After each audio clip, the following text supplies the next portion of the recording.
Ron, Polygon. Yeah, you get some new info? so I don't have new information, but I think there might be something going on yet again with the radar here out of Memphis, because if I kind of rock this over about a 10-minute span, there's a little bit of a gap here. Now that I say that, actually, I think over the past 30 seconds, we're starting to get some new information back in. So at least we're in good shape here that the information is starting to pop back on. But there was just a little bit of a gap where I do think the radar wasn't quite popping up here.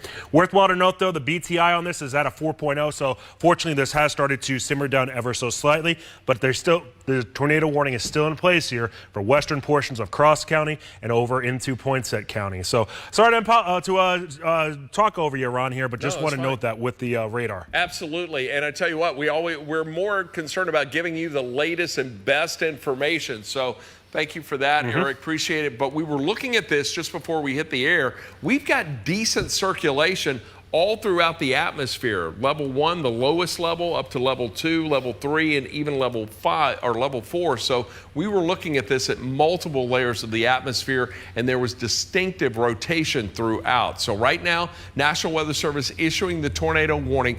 That's, again, is for Cross County and southwestern Poinsett County, and just putting a track on this from the area of circulation itself. It is moving off to the north and northeast. Again, wind, you are in good shape, but Tilton, you're right in the path of it. So 1:30, that's going to move on through. You've got about 6 minutes to get to your storm shelter or the safe place in your home. Hydrick coming in at about 1:58. So those are a couple of communities that are in the path of the storm itself. And taking a look at the overall structure, there's a lot of rain that's accompanying this. And as a matter of fact, just putting this into motion for you, you can see all that precipitation that's moving on in. I think we're going to see some massive flooding in northeastern Arkansas. Forecast models indicating the possibility of another 5 to possibly as much as 8 inches of rain coming our way tonight and through the day tomorrow as this storm system continues to move on through. By the way, Forest City, we're going to keep a close eye on St. Francis County and your area because you've got some heavy rain that's coming into play right now. But we're with you at this time simply because the tornado warning that is in effect right now, it's going to go until 2 a.m. That tornado warning, again, for Poinsett and Cross counties, that is going to go again until 2 a.m. That's what I'm looking at there. And Eric, I see you've got the updated skit on that. Yep. Any new information? So the BTI, that Barron Tornado Index, that ranges from 1 to 10, it is now at a 4.1. We did have that number just at a 7.0 here just a little while ago. So it's coming down. Right. I thought it was inching up a little bit. So it went from a 7.0 to a 4.0 to a 4.1. So you are right about it literally just inching up here just a hair over the last time we just got this update here. So worthwhile to make a specific note about that. We dive a little bit closer into this here. Some communities that could be affected by this. We're looking at Central, Hamlin, Fair Oaks, and as a reminder, this is in western Cross County over in Arkansas right now. Right along Orlando Johnson Road, U.S. Highway 49 and U.S. Highway, what do we have over there? 193. Those are the general areas that we're keeping an eye on right now, or the specific areas as we track this town by town and literally road by road here as this is moving off to the east and northeast here. So, Ron, the good news about this is not confirmed on the ground, but with this first tornado warning, we're hoping that this is going to be the only one that we'll see throughout the duration of the day on Saturday. But we potentially have a long rest of the day ahead. I tell you, and it's right over Fair Oaks right now. Let me zoom in just a little tighter on that. By the way, flood warnings back to the west for central Arkansas. Those are going to be in place till about 3:45 this morning. But more specifically, we're keeping a close eye on the potential rotation that's right there around Fair Oaks, Arkansas. So one tornado warning right now, and really that's the only tornado warning we've seen. Friday's been a first alert weather day in the Action News 5 coverage area. We had a couple of cells that we thought were going to tornado over northern Mississippi, even moving into West Tennessee, but it all stayed well to our west throughout the day today. Right now, again, a tornado watch remains in effect for northeastern Arkansas. Cross County, Poinsett County included in this. Mississippi County, you need to make sure you've got your weather radio on if you're getting ready to go to bed tonight, or if you're up and at 'em once again. Just make sure your weather radio is on and you've got your smartphone or tablet right by your bed with the First Alert Weather app loaded on there, so if any additional warnings are issued, you're going to get your first alert right there. Tell you what, let's track it out from Fair Oaks right now. I'm going to clear this out of here. We're going to put another track, and tell you what, I'm going to go to the next route, and we'll just put a B track on this simply because I think we're likely going to see this kind of start to spread out. And we may even see some winds in advance of that too. So Fairfield 145, that's where it's going to move into next. That is the closest community that's in proximity to this area of rotation and this possible tornado as it's moving on through the area. Eric, any new info from the National Weather Service on what they're looking at or any characteristics of this storm that we may not see that they are? Nope, it's been pretty tame on the front over there ever since they issued that tornado warning here at 1:12. They haven't noted anything about that given warning quite yet. It is set to expire here at 2 o'clock. The time right now is 1:28. And it is moving to the northeast here per the National Weather Service at about 45 miles per hour. When I was tracking it earlier on, we were talking about this. It looked like it was moving at about 40 to 45 miles per hour. So worthwhile to point that out here as well. As far as why we've got some wind moving there's a lot of St. wind with Francis this. County right now, and even coming on into Lee County. You can see that pretty well defined right there. No rotation within it, but it looks like there may be a little straight line wind with that. I think for Wynn, Arkansas, for those of you that live over there, even if you don't have rain right now, there's a good chance you're seeing some lightning out there in the distance. Maybe you woke up from some thunder, and you're going to see some really strong winds here rather shortly. The good news is it does look like the cluster or the potential tornado warned area is going to stay just to your north here. But you still want to treat this as if it's a tornado warning that is on the ground here as a safe than sorry sort of measure. So, Ron, I guess the good news is we haven't had this confirmed on the ground, but we're certainly keeping a really close eye on it. And I tell you what, I want to track this whole line because we've got this Boeing segment that's associated with that. So let's put a track on the leading edge of this right now because at the very least, you're going to get some heavy rain from this as it continues to move off to the east-northeast. So I'll kind of follow along in the same direction of that polygon of sorts. But what we're tracking here is the leading edge of the very heavy rain that could also bring in some brief but very strong wind gusts. So wind right around 142. Not tracking again the tornado, but tracking the heavy rain and the potential for some straight line winds. Forest City, 155, Jonesboro, 208. It's been an active day up around Craighead County in northeast Arkansas, and now the rain and more coming your way. Earl, Arkansas, 218. Should get into Turl at about 239. Then it's going to move on into Big Lake at about 250. Blythefield should get in there at about 311 and then move on into Shelby Forest at 320. And that's if it continues on its current path and continues to move east. We had really expected to see storms starting to approach the Mississippi River by about 9 or 10 o'clock tonight. But due to a strong southerly flow, just kind of working as a bit of a blocking mechanism. And then we've got high pressure. It's off the eastern seaboard, but it is a significant ridge of high pressure. And it served as just a big blocking mechanism to keep these storms moving off to the north and northeast. But it's also been feeding a lot of warm, moist air into the leading edge of that. So we've still got a very unstable environment that remains in this area right here. So we can't let our guard down as we get into the overnight hours. And that's why we're with you tonight to track these storms and get you through it. So once again, we've got a tornado warning that's in effect for Cross and Poinsett counties. That's going to go until 2 o'clock this morning. So we got about another 30 minutes left on this. It will be interesting to see if the National Weather Service cancels that early or allows it to just go ahead and expire on its own. But again, let's take a closer look at it and see if we can still depict the rotation that was in it that was really obvious as it was in Woodruff County, and you can almost see a little bit of an inflow notch there. One of the things to note as well right now, because we've got this Boeing segment here, and you probably heard me talk about this before. I got the wrong feature on here. I want to clear that off. But because we have this little Boeing segment right here, oftentimes we can get some winds feeding into this area here as it moves off to the east, and it gives it a little bit of a rotation. So as these winds are moving out, but you've got some wind feeding in, you get a little bit of rotation right there. And so with that, you can get a quick spin up storm or tornado, which may very well be what we are seeing. Although it looks like, you see that little area right there? Looks like that may be trying to hold together just a little bit. So that's what I'm going to look at. That's what I'm going to put a track on. Let's clear this out of here and let's track it from that area that's right there now. I'll put the next rad track on here. We'll just leave it with that and move it forward. I'll follow again along the polygon because it is moving more northerly and more north-northeast than due east. So with that, Cherry Valley 147, Bay Village about 154. We're going to see it get into Harrisburg at 158, then into Greenfield 203. Should move into Boat Run right around 207, and then moving into Mulligan at about 210. Look at the big picture right now.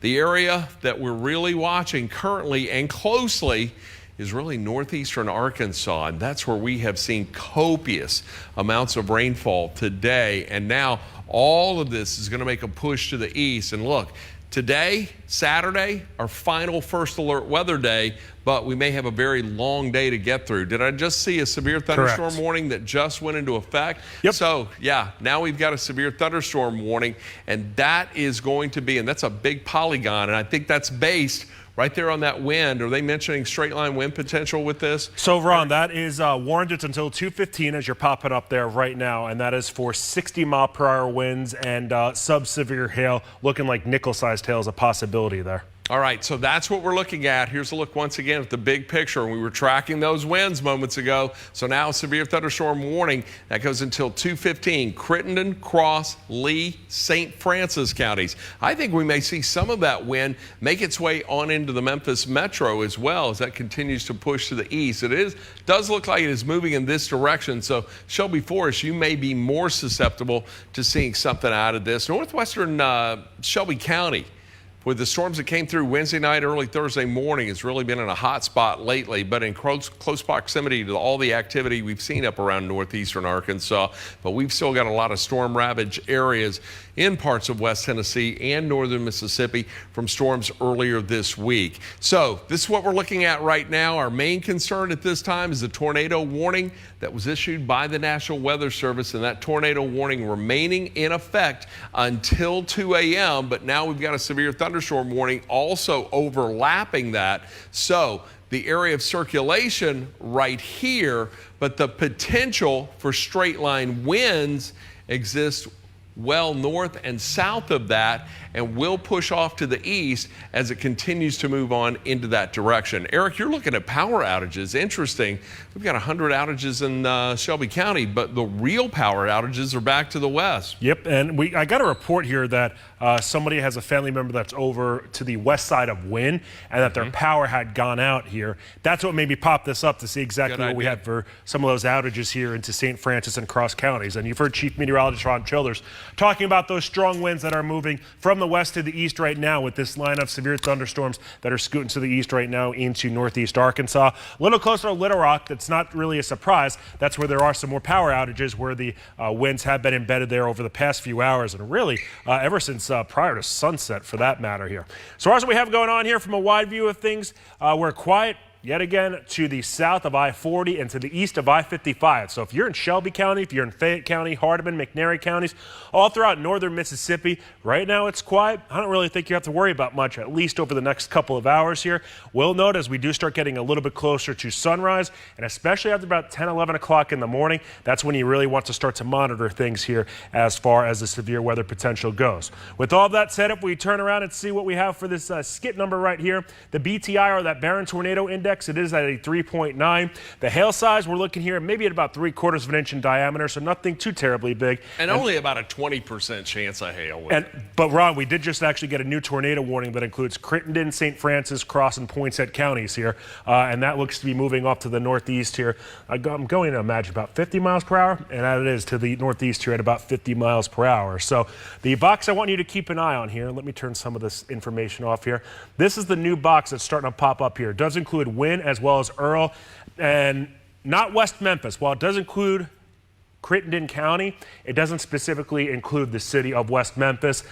Forest City, especially on the north side of town, your first alert there if you're in Caldwell, Wynn, all along Highway, what do we have over here? So Highway 1, that's where you want to keep an eye on from really Wynn all the way into Forest City right now. But yet again, no confirmed tornadoes on the ground, Ron. So is it that rotation near Smith's Chapel they're looking at? That's what I would lean towards more than anything else, yeah. Tell you what, let me take a closer look at it. Sure. Let's see what's going on. First of all, I want to show you the lightning itself really starting to increase with this. And basically an untapped environment today. So a lot of heat, a lot of moisture still left within that area, but we were getting about 300 and something strikes a little while ago, and now look at this. Up to 620 lightning strikes on that view. So again, an indication that this is showing some signs of intensification. But to give you an idea of the tornado warnings we're dealing with right now, we've got one that is for Cross and Poinsett County, northwestern Cross, southwestern Poinsett County. That's going to go until 2 a.m. But now a new tornado warning just issued by the National Weather Service south of that. This is going to be for Crittenden, Cross, Poinsett, and St. Francis County. So taking a closer look, let's zoom in. I tell you what, let me go ahead and zoom into this area. I'm going to take off the lightning and we'll see if we can see any areas of potential rotation that may be in there. I'm going to zoom in just a little bit tighter, so bear with me for just a second. So we're doing live radar analysis right here on television right now. So you're kind of seeing how we operate whenever we're just checking out general thunderstorms and storms that may be forming. So I'm going to put the storm relative velocity on here. A little bit of rotation, couple of areas. So National Weather Service, while you're kind of up, you're about to point it here, pretty much right on the Cross St. Francis County line, right to the north of Colt. That's where they're especially keeping a close eye on. Okay, so they're looking at this little area. Right by Smith's Chapel, as you said, too. Is that it? Bingo. Okay, yeah. So that's it. That's what I was thinking moments ago. So I tell you what, let's put, and look, Eric, so a couple of areas. We were talking about bookend vortices. One right here, the Bow Echo right here. It's kind of booming out right there. And then you get another one right down here. So we've got bookend vortices on this Bow Echo as it's moving on through. So I tell you what, let's clear that off. I do think specifically right below where it says wind, pretty much, yeah, right in there. That's where they're looking the most specific. Okay, that's where they were looking, because I was looking at what's going on down here, and when I remove the scope, I see it's not in the tornado warned area. But hey, Ron, I mean, we got to monitor that whole entire line because these things will spin up here real quick. Yeah, so let me look at it one more time. Right, and there's a lot of circulation right there around Wynn. Look, if you're in Wynn, get in your storm shelter. If you're watching, you're in Wynn, Arkansas, and Cross County, get to your storm shelter right now. Eric, I'm going to let you take it down to street level in just a second. Let me put a quick track on this just to give you an idea of where this may go and who this may impact. I'm going to put a tighter, more specific track on this, and we'll take it in this direction, following along the polygon itself. So Wynn 142, 2 minutes away basically, although I'm tracking it just a little farther out, but 142, then into Levesque, right around 149. Princedale should move in there at about 156. Parkin 203, then it moves on into Coldwater at about 205, 211 into Twist, Three Forks at 216, and then we'll see that move into Galilee right around 223. If this keeps moving in the direction that it has been moving and at its current speed, looks like that's going to clip Shelby County, northwestern Shelby County most likely. By the way, Forest City, it's bearing down on you right now. Looks like the rotation is to the north of you, but there is potential for brief rotation to spin up anywhere along that main line. Zooming out, taking a look at the big picture here. Everything is calm in West Tennessee, northern Mississippi. We are starting to see a few showers develop right there around Coahoma and Quitman counties. It'll be interesting to see what those do as they move north and feed into the system.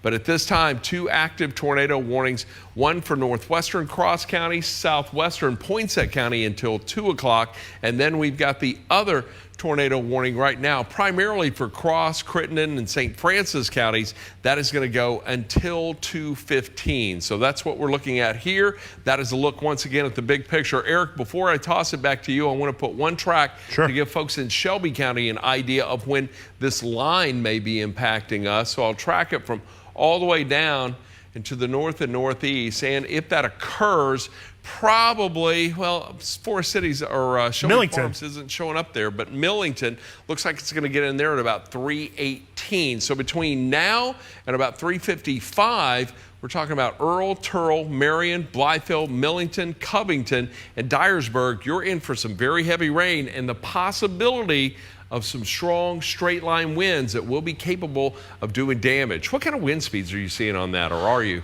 So, Ron, it seems like the wind speeds, I haven't looked at those specifically right now, but the thing I wanted to point out first is all the lightning that's going on right now, and this is on our Best Care Home Services camera in Midtown Memphis looking towards downtown Memphis. Now, while we don't have any specific thunderstorms right now on top of Shelby County, this is looking all the way over into that severe warning storm right now that is over into St. Francis and Cross counties. And that is a good, let's see here, I'm going to say 30 miles or so away from this camera location. Heck, even further than that, about 50 miles away. So that is something that is rather notable here, just as far as the quantity of lightning that we do have embedded within this severe thunderstorm warning and tornado warning for that matter too. All right, let's dive a little bit closer and let's get into that street view here and see what we have going on with some of those communities here around the Mid-South and specifically over into Wynne, Arkansas. Got a look at that severe thunderstorm warning that extends just to the north of Wynne all the way down close to Forest City. The area we specifically want to keep an eye on is in Wynne, Arkansas, right along State Highway 1. This is an area that just got hit by a tornado here going back just over 2 years ago.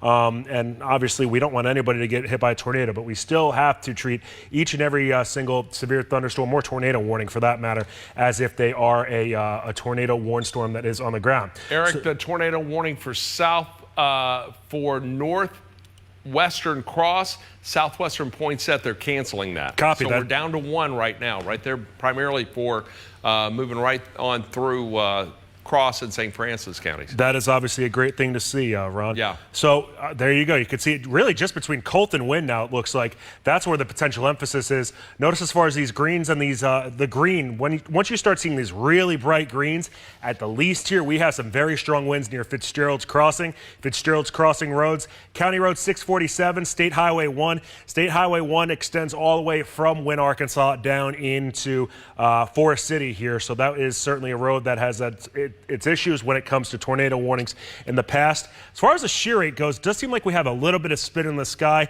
There's some sort of good news that we can look forward to. It's the fact that it looks like the main center of circulation on this run is just to the south of Wynne, but by golly, it is really close right now. Other areas to keep an eye on: Whittsburg over towards Flag Lake Crossing, the U.S. Highway 64 bus route over towards Levesque, County Road 411. Yet again, this is over into St. Francis County, or Cross County rather, that we are keeping a close eye on.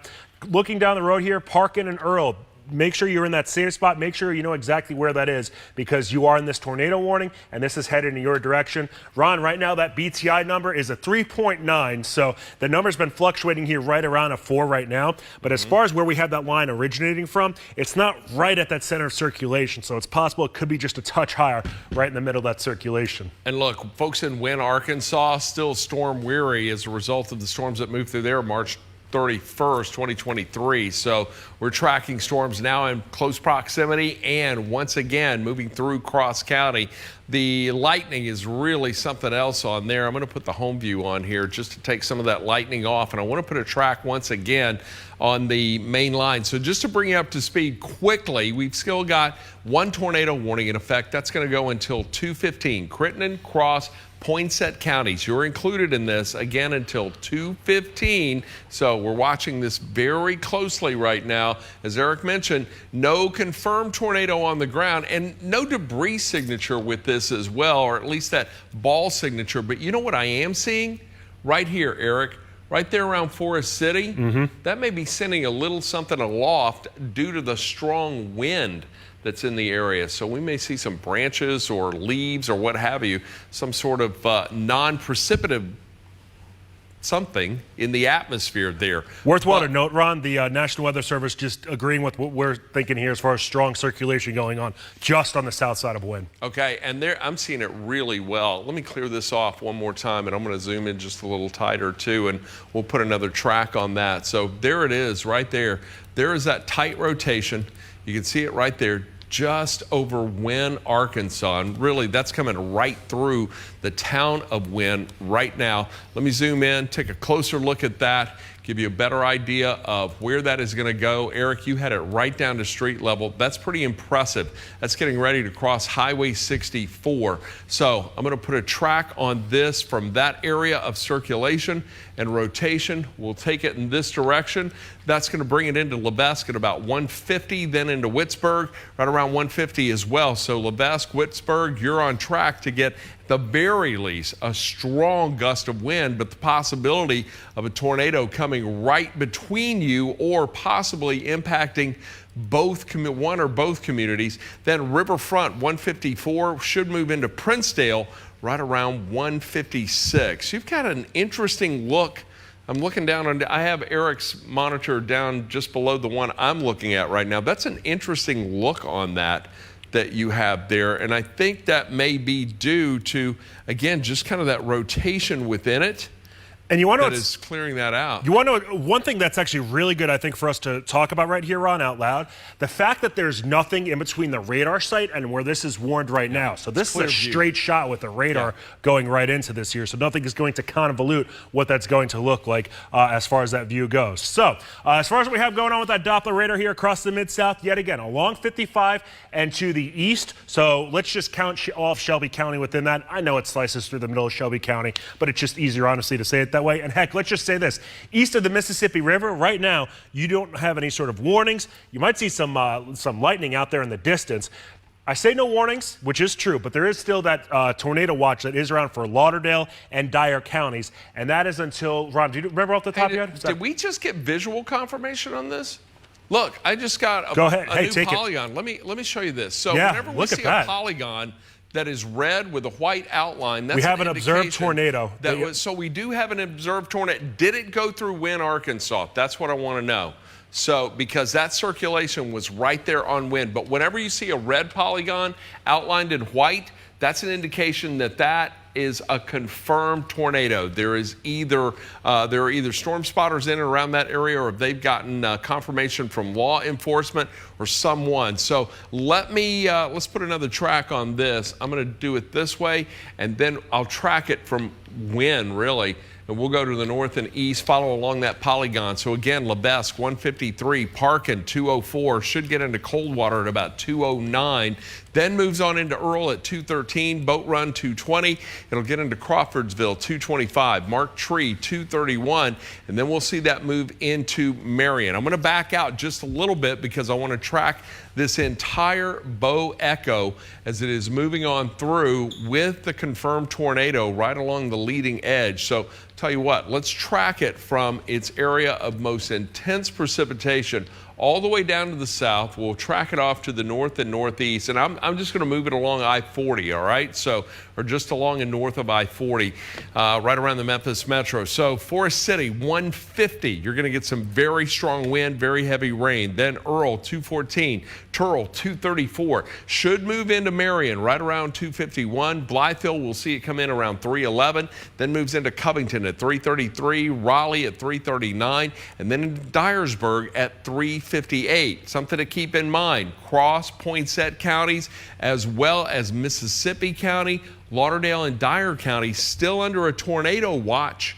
until 4 a.m. A watch meaning conditions are favorable, and quite frankly, I think any area along and north of the 40 corridor is favorable for additional tornadic activity. But right now, getting indications that there is a tornado on the ground near Wynne, Arkansas, within this polygon-warned storm as it's coming on through. I'm going to take a look at the new scope. Eric, if you've got something new, let me know. But looks like we've got a little notch right there.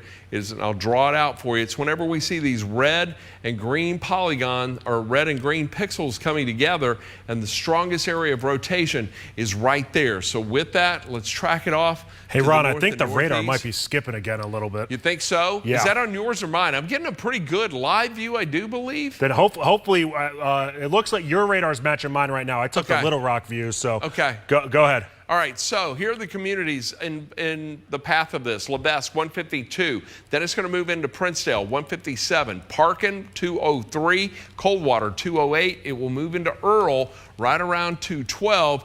Into Felco at 217, Crawfordsville 223, and Booker at 227. Now that's the fan track, so this could go anywhere within this, but I tell you what, I'll put another track on here that's a little more specific for the potential rotation itself and draw that to the north and east. So Princedale, you're in this until about 154. Get to your storm shelter right now. You may be right in the path of that circulation. McDonald, 159. Parkin, Arkansas, 204. We'll see it then get into Three Forks at 215. One of the things I want to point out is St. Francis County. You may have heard sirens going off. You've now been removed. That polygon has now been basically remains into Crittenden County, northwestern Crittenden County, but impacting Cross County for the most part. And those are the areas that are under the threat or the greatest threat for tornadic potential. I see you got a couple of skits on there. Any new info coming off that, Eric? So, Ron, we were talking about this being at about a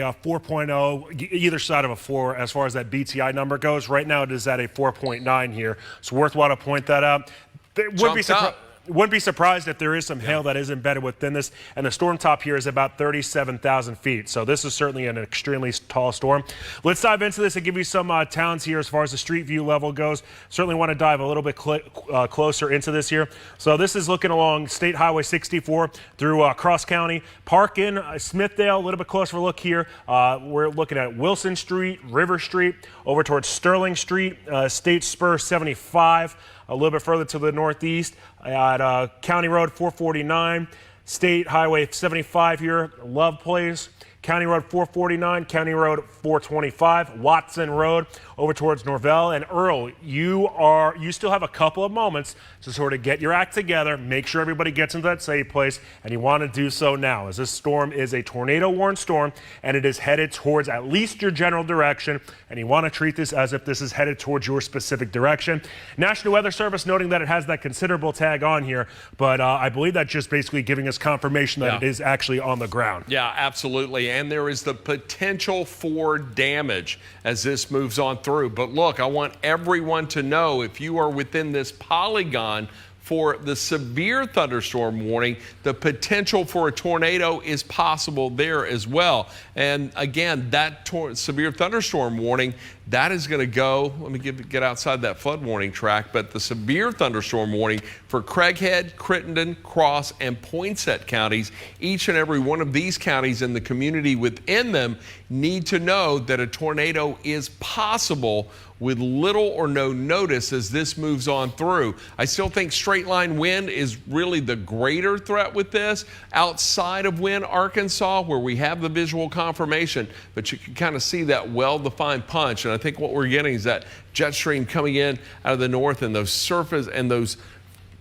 winds forcing that stronger wind down to the surface as it's coming on through. Something else I note, though, is the amount of circulation that still remains in and around Cross County and near the community of Wynne, Arkansas. Let's take a look once again, because that rotation is still right there along Highway 64. It looks like the threat of the tornado itself has moved north of Wynne, but right now I'm watching this little area right here, and that's really close to the polygon, so it may even be worthy to move that line a little farther north, and they've tightened it more so to just kind of hone in on that area right there. So let's put a track on that, shall we? Let me go ahead, and I'm going to track it from this area right here. Okay, so we're going to come along, and that's where we've got the red and green together, and we'll track it from the leading edge up through that polygon. I'm going to put a wider track on it in just a moment, but these are specific communities that are in the path of this area of circulation right here. So Togo, that's going to move in there about 206. We'll get into Riverfront at about 155, 206 into Togo, and then twist right around 210. Now let's put a wider track on this because there may be some fluctuation with it as it moves on through. So I tell you what, I'll track it from, and let me take a look once again at the scope. I want to make sure I'm in the right place. Sometimes switching back and forth is a little tough, but we'll track it right there just to the north of Highway 64. Put that XRAD track on there, and we'll go from right here north and east, and I'll just follow right along to the middle of the polygon itself. So McDonald 158, you're in the path of the circulation. 158 into McDonald, 201 Parkin, 206 into Togo. We'll see it move into Earl at 210, Three Forks 213, Grassy Lake Bottom at 216, and Galilee right around 223. Zoop. Hey, Ron, you got to check this out here. So yeah, let's see it. The BTI, even though the arrow's headed kind of in the wrong direction right now, but as far as that BTI number we have is an 8.1, and that is a significant number here. Once that number climbs above 7, we do have anticipatory thoughts that there is a tornado on the ground, and really once we get to that 8.1 level, that really kind of gives us confirmation that we do think this is on the ground here, and we did get confirmation that it was on the ground. That is why Chief Meteorologist Ron Childers, when you see him up, that red polygon or that red box has that white outline on it indicating that it is on the ground. So going back to polygon going north, correct. Basically it was the rotation of the wind skewing that. Correct. All right, so as it tapped into that, the general movement of that is to the east northeast, but that polygon you see going north, it's just kind of getting caught up in that circulation. So that's what that is there. Sorry to interrupt you on that. No worries, you're good. You're good. Hey, I want to give a shout to the booth. Malik is our producer in the booth tonight. If you can make a call to the Wynn Sheriff Department, let's find out if there's any confirmation of damage or if they have any reports of anything going on after we have this confirmation of the tornado on the ground. We're going to continue to track it. Eric, what are you looking at now? So if nothing else, I do want to note, Ron, that Poinsett County has been canceled or they've been dropped from this warning. So there is good news for those of you up at Poinsett County. I'm sure it is loud, and there's a lot of rain falling right now over towards Poinsett County. But the area we're keeping a close eye on right now is just to the east of Wynn and just to the west of Earl. This is Earl. This is looking into northeast Arkansas right now. Notice this area that's in green. That's an indication that the rotation detector is picking up some moderate spin essentially within the sky here. Once these reds start to pop up, that's where we start to see some strong rotation here. So just to the east of Highway 163, we're looking at County Road 432. A little bit further to the east, State Highway 75, County Road 424, State Highway 422. If you're in Coldwater, Colton Crossing, over towards Jarboe Place, Twist, Watson Road, State Highway 42, over towards even Carl West Road and even Poindexter. Get into that safe place right now. There looks to be a tornado that is headed in your direction. You want to put as many walls between yourself and the outside world. Get in that interior portion of your house right now. The whole thing is you want to, the more interior that you could put yourself within your house, the more walls that separate you and the outside world. And it gives you that better chance to be able to survive a tornado when it is on the ground here. Bring some pillows with you, bring some blankets with you, bring a sheet over you, a comforter, anything like that. Put a helmet on so this way you can keep yourself safe here. So, Ron, the tornado warning storm right now, it looks like it just continues to have some pretty good circulation or pretty strong circulation embedded within it here. And it moves off to the east-northeast at about 45 miles per hour. Well, it's been very warm. It's been very humid today. So, and we've seen nothing in the way of storm activity in eastern Arkansas. So this is an untapped environment. There's still a lot of latent heat, and we've still got warm temperatures out there as well, plenty of moisture. All the ingredients are there, and now we're seeing this big line of heavy rain and thunderstorm activity start to make its way toward the Mississippi River. I want to put another track once again on the main line itself because, as I mentioned earlier, I do believe this is going to impact Shelby County, and it is rapidly making its way toward the Mississippi River. So I'll tell you what, let's zoom in quickly. Let me go to this area right here.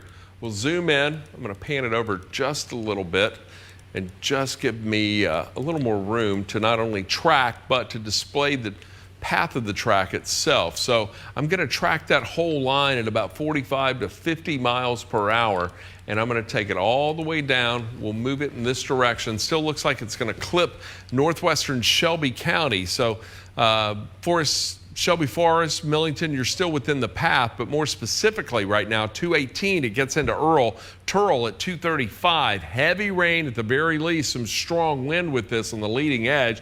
We'll also see it move into Big Lake at 247, Blythehill 307, Mumford 329, Covington 336, and then it moves on into Dyersburg at 353. So we're going to be tracking this well into the early morning hours, and I do believe at some point Memphis and Shelby County will likely go under a severe thunderstorm warning. So if you're in Memphis, be prepared. There could be some very strong winds coming through the Memphis metro, and especially on into Crittenden County, also into Mississippi County, and you're likely feeling that right now in Cross and Poinsett counties, Eastern Cross and Eastern Poinsett counties. But we believe tornado has moved through the town of Wynne, Arkansas tonight. We are still under a tornado warning for a good portion of Cross County.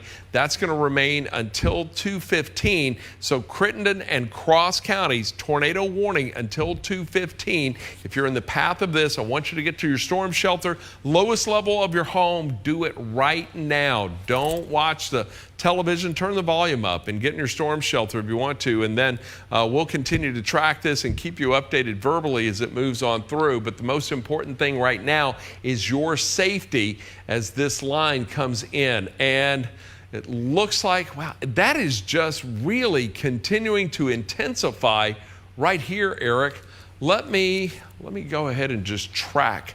I think this is kind of evolved just north of 64, though, north of the parking community here. That's what it looks like, yeah. So Coldwater, 206, Twist, 211, Galilee, and Eric, I'm tracking basically. Feel free to let me know if I'm maybe off by a couple of miles, but that's what I'm looking at right there. So Coldwater 206, and notice it's a narrow track. I'm trying to narrow it down to where that potential circulation will roll on through. Twist 211, Galilee 223, then it's going to move into Tyronza 229, Witten 236, Chelford at about 238. Look, if you know anybody in these communities, call them. Wake them up. I know it's 2 o'clock in the morning, but that came in very handy for a lot of folks in Selmer after being devastated by tornadoes Wednesday night and the early morning hours of Thursday. I know some folks were getting some calls as a result of the coverage we were doing at that time. Just wake them up. Make sure they're in their storm shelter. If you're watching right now, if you are in any of these communities, get to the safest place in your home, your storm shelter, wake your family up, go ahead, get everybody together. And as Eric likes to say, take some pillows and blankets with you, something to just protect your body in the event of any debris that may be flying through the air or damage that your home may sustain as a result. Also, if the kids or you have bicycle helmets, put them on. You want to protect your head. Just make sure you are safe, you are shielded, and put as many exterior walls between you and the outside as possible. But right now, confirmation of a tornado on the ground as this was moving on through Wynne, Arkansas, and Ron, now making its way towards Coldwater. So we have a new tornado warning. It's in the same area, but now it includes Crittenden, Cross, Poinsett, and Mississippi counties. So as far as Mississippi County and Poinsett County actually getting included on top of that. So Poinsett County, you had been out of that tornado warning, but now you are included. Doesn't necessarily mean it's the same areas. As we kind of take a wider view, so I'm going to I was going to say I assume that they're tracking this more towards the northeast, but I think it's the whole entire line from north to south here, pretty much from Truman over in Cross County all the way down to the south here, really getting closer to I-40. I-40, this would be over into the northern portion of St. Francis County. I think they're just kind of keeping an eye on this whole entire line right now. But the area we do have confirmation of damage. We have from the Sheriff's Department, there are trees, power lines down. And Malik, is that in the town of Wynne or just outside? Okay, so just outside of Wynne, Arkansas, reports from law enforcement that there are trees and power lines down in that area. We'll see if we can get some more info for you. But right now, we've got 2 active tornado warnings. Let me go ahead and put just give folks the info on this second warning that has just popped up. And then, Eric, I'm going to let you go ahead and take a closer look at it to show what is going on with that cells, or with this line, I should say. But right now, we've got 2 active tornado warnings. One, a confirmed tornado warning that moved through Crittenden or Wynne, Arkansas, and Cross County. It remains for Crittenden and Cross until 2:15, but now a new warning just over that as well for Crittenden, Cross, Mississippi, and Poinsett counties. That's going to be in place until 2:45. Now, Eric, I'll throw it back to you for a closer look at what you're seeing there. Sure. So, Ron, I think you'll agree with this. Just to the northeast of Parkin, it looks like now this has moved to the northeast, or to the east, rather, of the St. Francis River. So we're looking over towards Earl, Arkansas right now. State Highway 149, Three Forks, that's an area to keep a close eye on right now. The Clore Cemetery, just around that region, just south of R.W. Dove Field. And if you've ever been over towards the Earl High School, the DG Market that's over there, the Earl Community Center, I do think that you need to I know that you need to get into your safe place right now. Put as many walls between yourself and the outside world. Get into your tornado shelter, get into your storm shelter rather right now. But over towards Three Forks, and Ron, this is still looking pretty intense for how long this has kind of been on the ground now, seemingly for as far as this tornado warning storm is concerned. This is moving to the northeast, though. Excuse me. That's a significant shear marker or shear rate you were looking at there. Agreed. So yeah. when we start seeing these, I'll call them reds, browns that are on your screen here, that's an indication on the upper right-hand side of your screen. You can see the moderate, the strong, and the extreme. There's a lot of green on your screen, but the area we're keeping a close eye on is where this brown or red, whatever color you want to classify that as, that's where there is definitely some strong rotation. And the BTI on this is a 4.9, but I don't think we should necessarily keep too close of an eye on that right now, because I don't see any reason over the past couple of scans, Ron, that this has necessarily decreased in intensity here as it races off to the northeast. It does look like it's trying to move now more towards the north than maybe kind of the northeast flavor. So that's kind of interesting, I think, to note out loud too. It may actually become a bit more linear as well. And again, it's really looking like it's a bookend vortex right there on that northern side of that Bow Echo. And look, areas south of that main rotation, Eric, I think they're getting some strong wind. Three Forks, Clore, Earl, Crittenden, Dixie. You could be dealing with straight line damaging winds right now. So got a report from Chief Meteorologist Ryan Vaughn over at KIT in Jonesboro, Arkansas, noting that along County Road 741 in Wynne that there's damage, and over at the Country Club there's some damage as well, and that traffic on North Kilbow Road has a blocked tree, or that there's a tree down there that's blocking the road right now. So confirmed damage in the town of Wynne. Correct. All right, so here we are 2 years later, and just a couple of days from away from 2 years and about 4 5 days, from tornado that moved through there and just worthwhile to note too, havoc on National Weather Service keeping an eye on another area just to the south of Parkin. So I think they're kind of eyeballing 2 specific rotation areas now. I want to zoom in and just kind of analyze this whole line. Tell you what, let me clear this out of here first, all right? And then let's just zoom into this line. And look, this is the hot zone right now. If you're in Mississippi County, if you're in Crittenden County, I want you to get to a safe place in your home. Just make sure you are somewhere away from exterior walls and windows. You could have, at the very least, some straight line winds coming through the area, but there's also the possibility of some rotation producing a tornado that could impact you as well. So I do anticipate this severe thunderstorm warning being advanced a bit farther to the east and northeast, but just a first alert to folks from Blytheville, really all the way down into southern Crittenden County. I want you to know that the possibility for some strong winds is coming into play. But what I want to do right now is just zoom in on this line itself and see if we can take a closer look at anything that may be more distinctive in the form of rotation. And let's throw the scope on here and see what we can come up with. Let me see here. There's one area I see right now. That's right there. There's a little rotation there. Then it looks like we've got this bowing segment. In other words, that's that little portion of the storm. The winds are kind of exceeding or getting out ahead of the main line itself. I'm going to pan down just a little bit, see if I see anything around Forest City. That looks more like straight line wind in that area there, but there was another little area that I was watching right here in Poinsett County. I'm going to zoom in a little tighter on that and see if I can find something that may be distinctive of, it looks like there's a little rotation right there.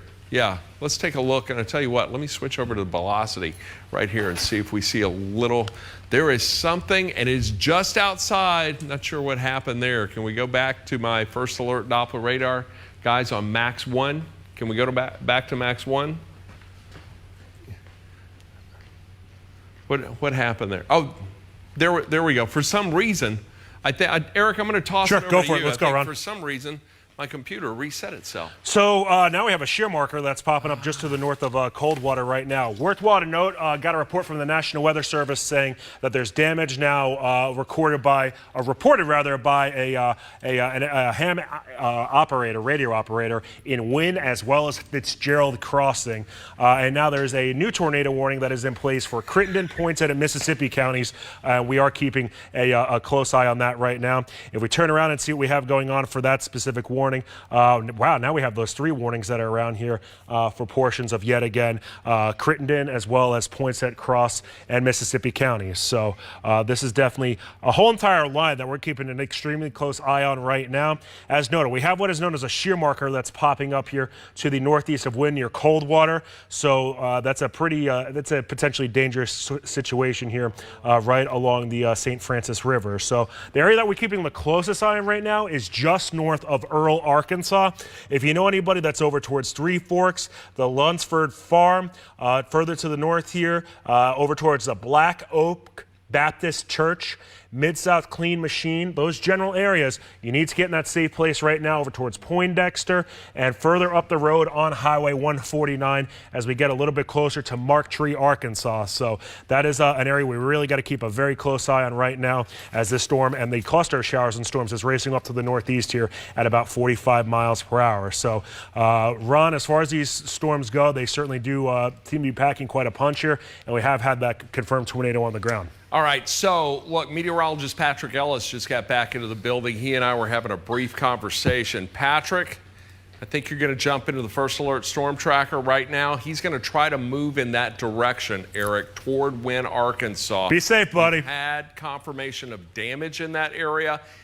He's going to approach. He's a trained meteorologist. He has worked through any kind of weather you can imagine. Spent years down in Mississippi with severe weather there, or hurricanes on the East Coast. So he's pretty confident that he can get there safely, possibly down I-40, and then come up behind this and see if he can bring us some images and bring some reports to us. So, Patrick, be careful as you head out there. I do want to remind you, though, we still have a tornado watch in effect for Cross, Poinsett, Mississippi County, Lauderdale, and Dyer County. That's going to remain until 4 a.m. But more specifically right now, we got a pretty significant bow echo that is bearing down on eastern Arkansas, about to make its way to the Mississippi River. We have had reports of damage in that area. This storm is showing no signs of weakening at any time. We're looking at about 333 strikes of lightning on that. So the lightning count down just a little bit, but at the same time, 2 active tornado warnings also at this time. Let me clear that off, give you the information. We've got this tornado warning right now. This is for Crittenden, Mississippi, and Poinsett counties. That goes until 3 a.m. There's another tornado warning that is just to the south of that, and that warning is for Crittenden, Cross, Poinsett in Mississippi County. That is going to go until 2:45 a.m. So we have right now 2 active tornado warnings, but I think they may be overlapping for the same area of rotation. And I tell you what, let me take this off and let's see if we can take a closer look. And we do. We have overlapping tornado warnings right now. So I'm going to zoom in just a little bit tighter. Let's see. This is now crossed into Crittenden County. When you're in the clear, you're getting heavy rain right now, but the tornado threat is over for you. That has now moved on east, and I think I can safely say the tornado threat is just about to exit northeastern Cross County. That area right there is still showing some signs of rotation. Pretty much. I think that other warning right there north, is that north of Earl? Are you seeing that? I agree with you with north of Earl, but it's right. You got a skid on it. That intersection pretty much right where Cross, Crittenden, and Poinsett counties all meet. So we've got two distinct areas of rotation. I'd agree with that. Yeah. What's Without a that doubt. skid by Earl say? So that one, let's see, what do we have here? This is registering as a 5.3 right now. And actually, we just got a new one in. This is a 5.2 right now. And I actually agree with the general projection of this as well. It looks like it is headed towards the general Turl direction here. I'm not necessarily crazy about the times that are on the bottom right-hand portion of your screen. I don't think that this is necessarily moving at that given rate here, but let's track this out. What was that rate? I'm sorry, I missed it. Yeah, no worries, you're good. So this looks like these are moving to the northeast at about 55 miles per hour. So these are moving pretty quickly here as far as a forward speed associated with them. If we extend this on out here, we're looking at Earl essentially now. Turl at 231, Gilmore 232, Tyron's at 233, Joyner 243, Lepanto, your time is 243, where you could be seeing a tornado-warned storm head into your vicinity, and over towards Diaz at 244. So a few communities here, 555 and I-55. That is an area that could be getting hit by a potential tornado right now over the next about 15 or so minutes. If you are into Shelby County, do want to do a little bit of a reset right now, you don't have any sort of issues. Let me rephrase that. If you're in Memphis right now, you don't have any sort of issues as far as any sort of tornado-warned activity is concerned. If you're in northern Mississippi, you're doing A-OK with this right now as well. And really, if you're south of I-40, this is not an issue whatsoever. Within western Tennessee, the area to keep an eye on as far as the counties go are into Lauderdale as well as Dyer County and even far western Tipton County. I can't 100% say that you're in the clear right now. If you're in Mississippi County, you might be having those sirens going off right now, and you might be saying we're not even getting any rain. Well, folks, down to your southwest, that's where we are keeping an eye on a tornado-warned storm as of this time. And notice here, well, let's see, do we have the tag popping up anymore? Ron, on your system over there, do you have the white outline still popping up with the red outline here indicating that it's confirmed from the ground? No, I do not. Copy. But we did get confirmation of damage in Fairfield Crossing, as well as Fitzgerald Crossing, excuse me, as well as Wynn, Arkansas. And Eric, we were right on top of that as it was moving on through and suspected that we had a tornado on the ground then. We got the visual confirmation from it, and now, or the confirmation, I should say, I'm not sure if it was visual or a result of damage, and law enforcement reporting that, but they did tell us there is damage. Law enforcement in Wynn has told us there are power lines and poles and trees down in Wynn. We've also got confirmation from a fellow meteorologist, Ryan Vaughn, and a Gray media meteorologist up there at Jonesboro, who tells us there's been damage to the country club there. We are seeing very distinct rotation, but I really think now the main threat with this is going to be the potential for damaging straight line wind as it moves on through. And really, I'm more concerned about that threat for the straight line wind for larger swaths of real estate as compared to the tornado warning itself. Although we are still seeing some pretty distinct signatures, especially in this area right here, Mississippi.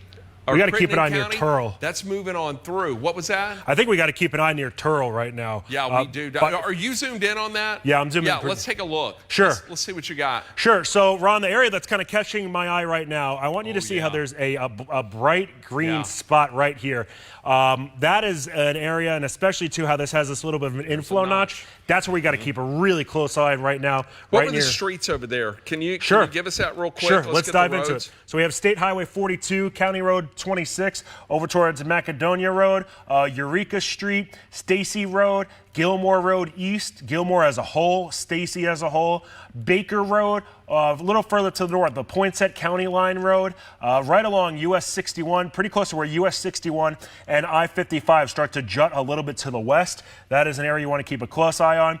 Menachia Road and over into, really St. Thomas, Frenchman's Bayou. This whole entire area, northeastern Crittenden County and southern portions of Mississippi County, this is an area you want to keep an extremely close eye on right now. And Ron, just that area in green right there that's really bright and kind of distinguishably bright just to the north of Booker, got to keep a close eye on that too. Yeah, there's a little vortex that's popped up right there on the leading edge, and that's somewhat typical when you get a very strong wind like that. As a matter of fact, we got a report from the Delta Regional Airport of a 65 mile an hour or 63 mile an hour wind gust there. And look, that will take down some trees in a quick second. So right now, we are with you because of 2 active tornado warnings that we have for eastern Arkansas. And now do I see 3 overlapping?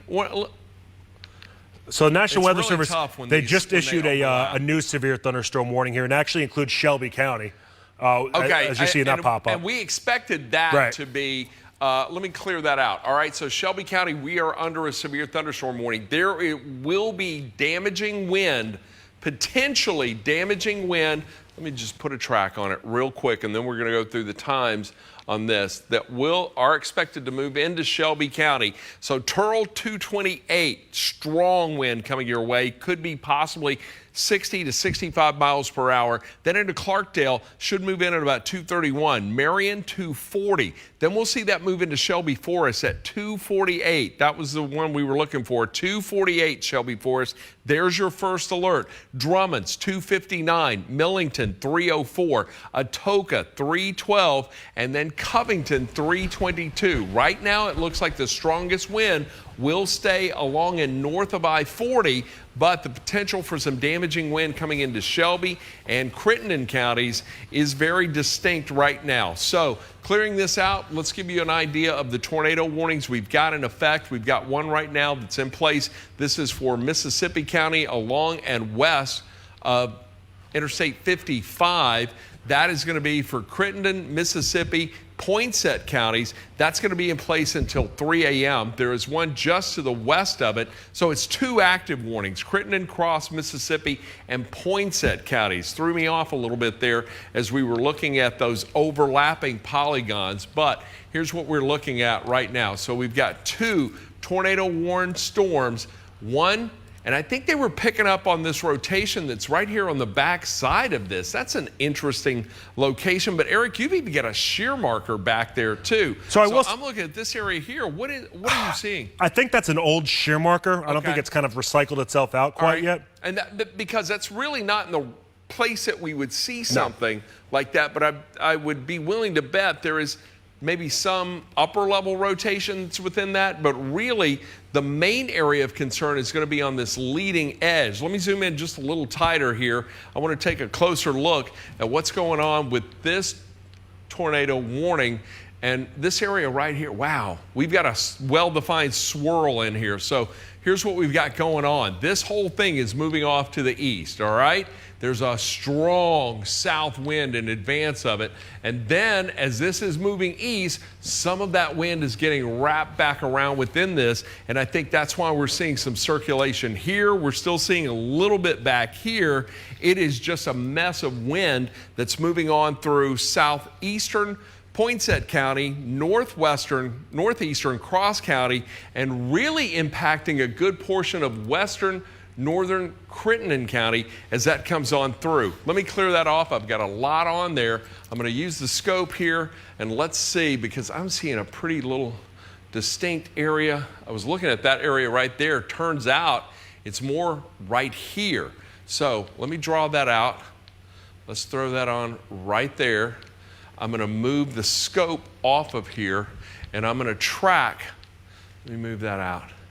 And then I'm going to track from this area right here. So, Eric, let me know if you think I'm off a little bit. No, I think you're good, man. Okay. And we're going to go, and wow, it's just kind of moving, wants to go to the north. But even though this whole thing is going off to the east, I think my track may be a little better served going a little farther to the east, but I still want to give a first alert to Galilee 224. It's possible this rotation moves into your direction. Tyronza 229, Beasley 231, Friars Mill 236, Alto 238, Dias at 245, Bondsville at 248. If you are in any of these communities, I want you in your storm shelter right now. Now I'm going to put another track on this. I'm going to go in a different direction, and I'll explain because I think the whole cell itself is kind of moving in this direction, even though, well, here, we can find out right here by putting a loop on it.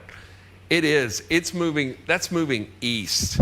All right, it is moving east, northeast. It is interesting, just below and to the left where it says 555. Yeah, right where you're pointing at, Yeah. there's definitely something there. Yeah, I think this whole thing, I just think we have a huge high precipitation supercell that may be rotating there with that leading edge kind of embedded within this line. And look, it is a big line, folks, Yeah. all right? So we're looking at a massive line. And really, we thought we were going to deal with just flooding through the overnight hours as a result of this, but we're starting to see some activity, and I think mainly because we've seen no activity in northeast Arkansas from Mississippi County through Poinsett and Cross County, so some of that latent heat from the day still in place there, but that also could mean some big problems for folks here in West Tennessee north of 40, so Shelby, Tipton, Lauderdale, DeSoto County. I want you to be ready to get to your storm shelter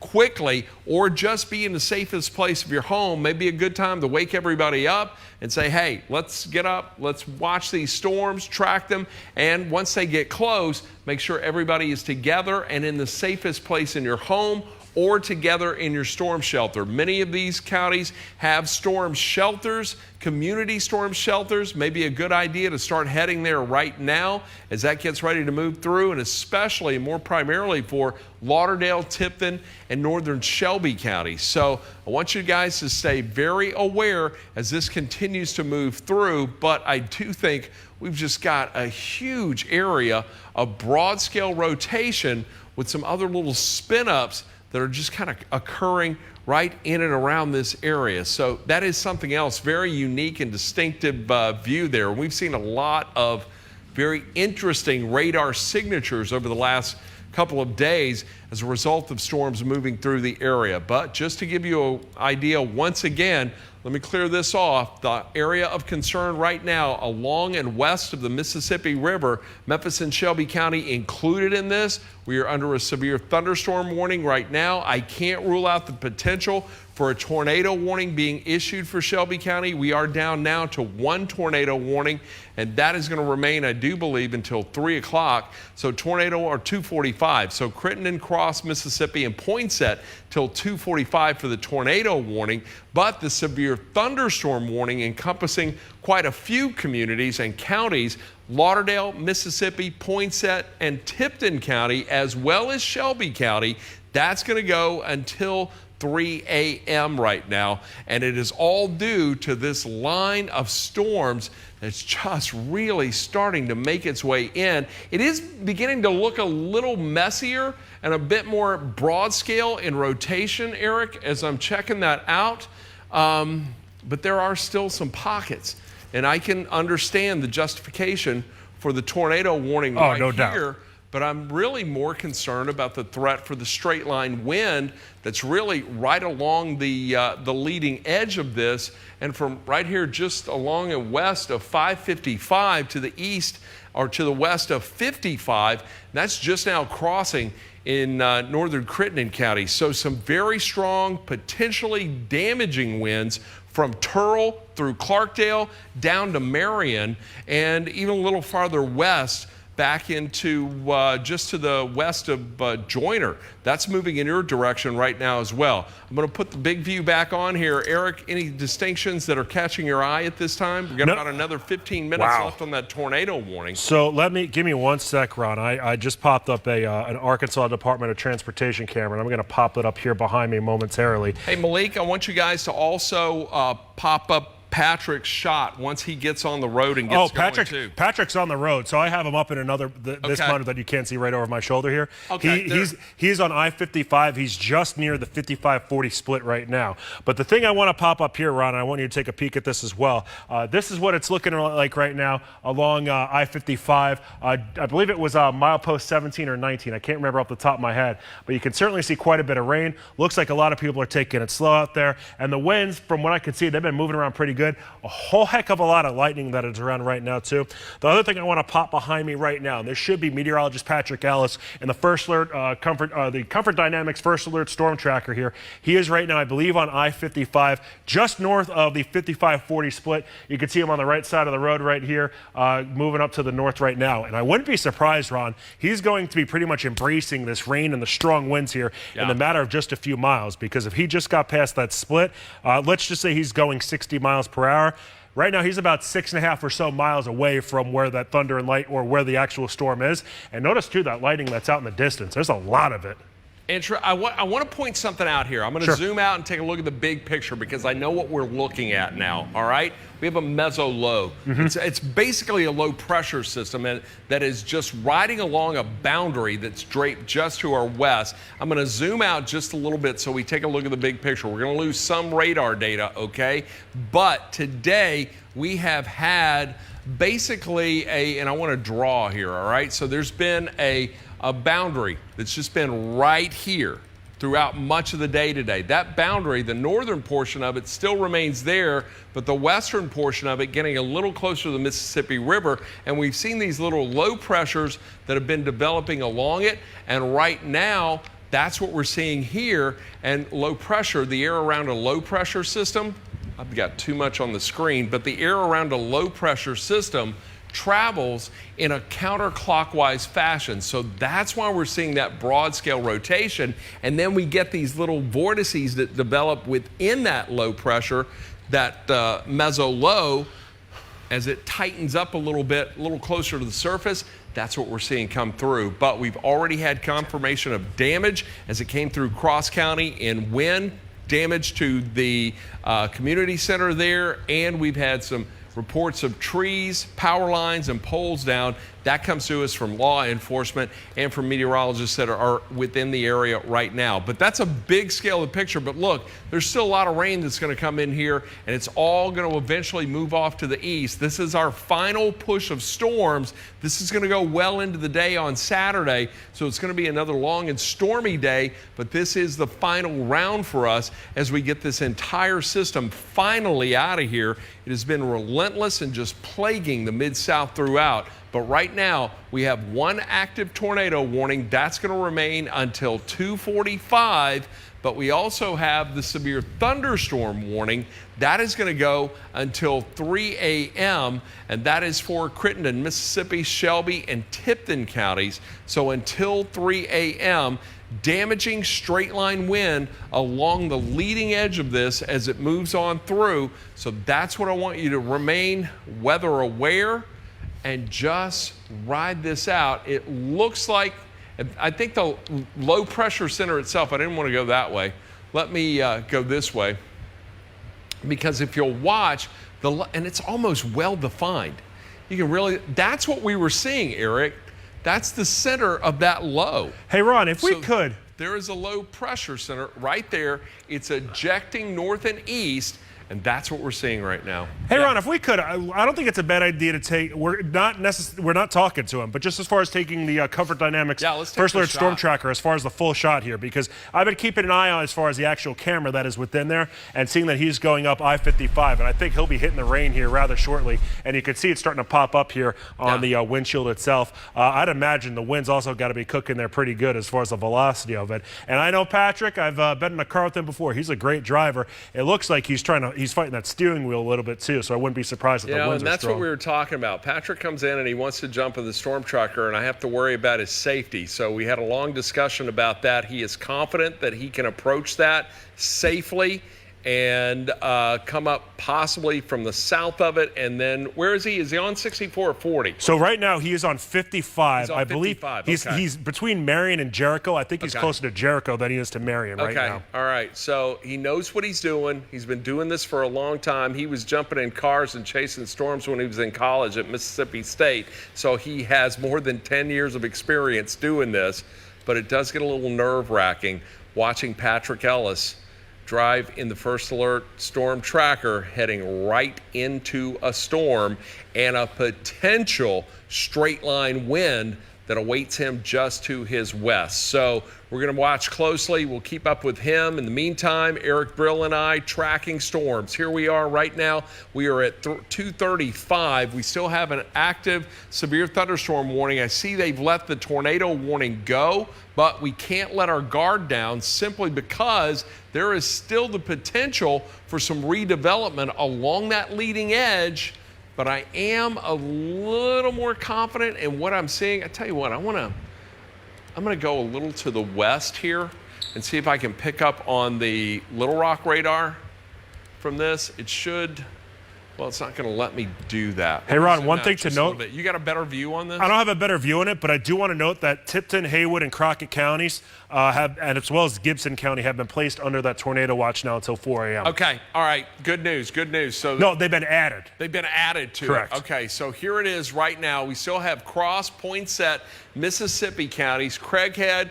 You've got Clay and Greene counties, Missouri Boot Heel, Dunklin, and Pemiscot counties included in this. Then Tipton, Lauderdale, Dyer, Crockett, and Haywood counties in the Action News 5 coverage area. Gibson County, you're also included in this. Hey, Ron, So hate to jump all over you, but let's go back. We got to go back to Patrick and the storm tracker here.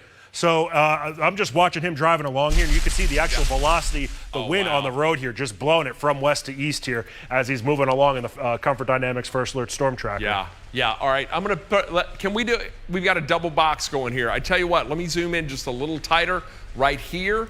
We'll be able to see what he is driving into right now. He's on 55.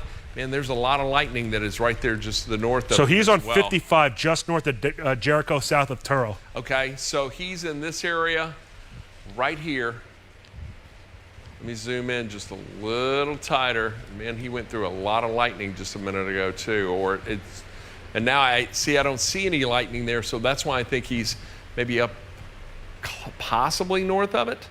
I don't know, but there's some very heavy rain coming down right now. We're not letting him talk. His focus is on driving, both hands on the wheel, but at the same time still able to give us a bird's eye view of what is happening on the ground. It's one thing to have the radar view, and we're getting returns at about 1,500 feet, but to have ground confirmation is very important. Now, it's dark out there, but he is on major thoroughfares and sticking to that, and on his way into the area where the stronger storms are coming through right now. So that's a look from our Comfort Dynamics First Alert Storm Tracker at 2:37 on a very early Saturday morning and a very long Saturday to get through as more strong to severe storms coming into play. We still have the severe thunderstorm warning. That remains in place again. No active tornado warnings. Good news there, but Memphis and Shelby County still under a severe thunderstorm warning. And I want to put another track on this wind. So Crittenden, Mississippi, Shelby, Tipton County under a severe thunderstorm warning until 3 a.m. I'm going to move this off to my left just a little bit in this direction. I'm going to throw the velocity. This is wind data, okay? So here's what we're looking at. I'm going to put this on here, and then we're going to track it. Look, you don't need to be a meteorologist to see that there is strong wind in this area right here. So I tell you what, let's just put a track on this area as it moves on through and to the north and northeast. Shelby Forest, that gets in there at 249. Joyner, 239. So he is very close. Patrick's very close to that stronger wind. It's going to move into Marie right around 252. Drummond's 257. 308 into Millington. Then we'll see it get into Atoka at 311. Covington, 321. Barrettville at 324. We are tracking just wind, all right? So that is the main area of wind. I'll throw the NEXRAD data on here. That's going to be accompanied, and really that wind right there along that band of the heavier precipitation. So as we put this into motion for you, you can see that is rapidly traveling off to the east. Osceola, you're getting some light rain right now, but heavier precipitation is about to come into you, along with the potential for some gusting wind. Let's give you your first alert on that. Should get into Osceola at 254. So, and I think I'm tracking this at about 45 miles per hour. So, Eric, is this moving at 50 or 60? What are we getting on forward progression of this? So the last update that we have from the National Weather Service, they say it is moving to the northeast at 50. Okay, so I'm a few minutes off on here, okay? So because this is moving at about 5 miles per hour faster than I'm tracking. So Kaiser, I've got 242. Let's say 235, 240 at the very latest. Golden Lake, we'll say it's going to come into you at about 240. We'll knock about 5 minutes off of all these. Driver at about 243. Should get into Osceola at about 249. Then we're going to see it move into Butler at 250. And right around 255 into Luxora. Should get into Gold Dust at about 3 o'clock. And right around 3 as well for Limsford. And again, I'm tracking it at 45 miles per hour. I need to go make a quick adjustment on my track. But in the meantime, this gives you a general idea of when the strongest wind, the heaviest rain will be moving into these communities in Mississippi County. But that whole line now also poised to make a move into Shelby County, impacting Millington. Sunset will knock about 5 minutes off of that, and we'll say that's going to move in at about 247. Then it's going to move into Marion right around 242. Drummond's right around 258, or excuse me, 248, 255 into Gilt Edge. I'm trying to do some quick math here, and it's been a long day already, and we're coming up on 3. 3 o'clock should get into Millington.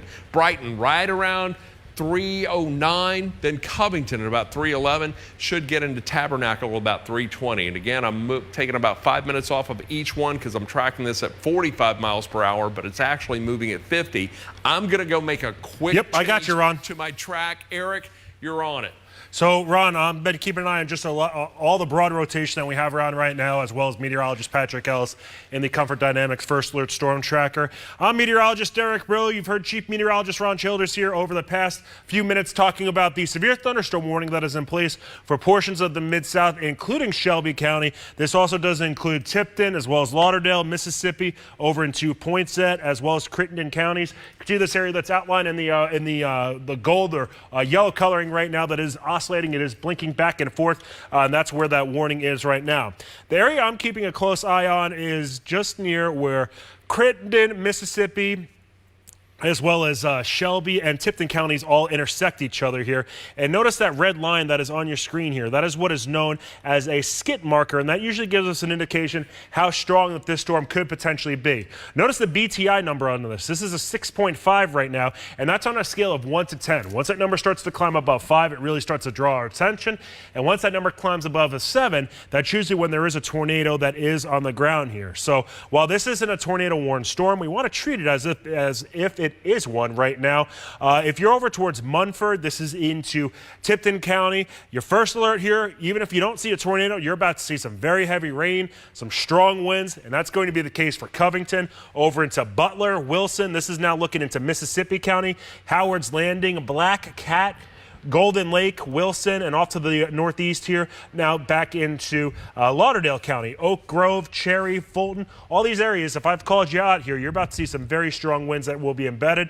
New skit number, excuse me, popping up here, indicating a 4.7. So that's fortunately been able to drop down ever so slightly. If you're into Shelby County, I'll tell you what, there's been a whole heck of a lot of lightning around right now that we've been keeping an eye on here on our cameras at Action News 5. If you're in Shelby County, for the most part, you're dry, but into the far northwestern corner, that's where there is some heavy rain right now, and that is going to continue to march itself off to the east. These have been forward progressing here or advancing to the east and northeast here extremely quickly. I do think we're going to see at least the potential for some wind damage to come out of this, Ron, and in some cases, we have seen potentially some tornado damage that did occur here over into wind. I wouldn't be surprised if meteorologist Patrick Ellis, if he does start making his way over towards the wind area, as maybe the severe thunderstorm threat or the tornado threat starting to diminish ever so slightly. But it looks like we had some pretty strong winds over into Mark Tree as well, and that's moving into Mississippi County too. So ham radio operators reporting damage to a country club in Wynn. I said a community center earlier. My apologies for that. It was a country club in Wynn. And JB Steakhouse on 64 and right there in the 64B area. So damage confirmed in Wynn, Arkansas. Law enforcement now on their way to check out the potential for damage that may have been in and around parts of Tyronza. So we'll wait and see if we hear anything from them. And right now, tornado watch, it's been extended into West Tennessee now. An interesting day today because we had a tornado watch for a large portion of the coverage area. We went into effect around 1 o'clock this afternoon, 1, 2 o'clock for the entire Mid-South. And then northern Mississippi was removed from it. And then much of West Tennessee removed from it with the exception of Lauderdale and Dyer County, but the timing of it was extended to 4 a.m., the original watch going till 10, but now here we are coming up at 2:45, and we now have a tornado watch that remains for Cross, Poinsett, Mississippi counties, but it's been extended farther east into West Tennessee. The reason being because all of this activity is making a move to the east, but more specifically to the northeast. So that's going to take all of this right along and north of the 40 corridor. So Tipton, Lauderdale, Dyer County, here's your first alert to some very heavy rain and the potential to some straight line wind and possibly isolated tornadoes moving into your area within the next few minutes. So that's the overall look of it. Let me clear this out of here. Let's go back to our next rad radar and let me put a track on what we are seeing, and let's see if we can give some communities their first alert as to when this may get there. So I'm going to zoom in just a little bit tighter, so bear with me for just 1 second. I'm going to come into this area right here, and we're going to track more specifically the storm, or this leading edge right here within this severe thunderstorm warned polygon. So I'm going to extend it just beyond Dyer County. So Osceola 248, heavy rain and wind. It is almost on you right now. You're already getting some light rain out of it. 257 into Blytheville. Then we're looking at Covington at 315. Should move into Ripley. That's Lauderdale County, Ripley and Lauderdale County in Tennessee. 322. Dyersburg 334, Maury City 347, and then 359 it's going to move into Brownsville. We'll see it move into Martin at 416. So these are some of the communities, but it is also going to impact Shelby County, and more specifically northern Shelby County, right there along and north of the 40 corridor. And I'll go ahead and put a track on this as well, because folks in Shelby County, you're going to be waking up soon, possibly to some loud rumbles of thunder and some lightning, but the potential for some damaging wind.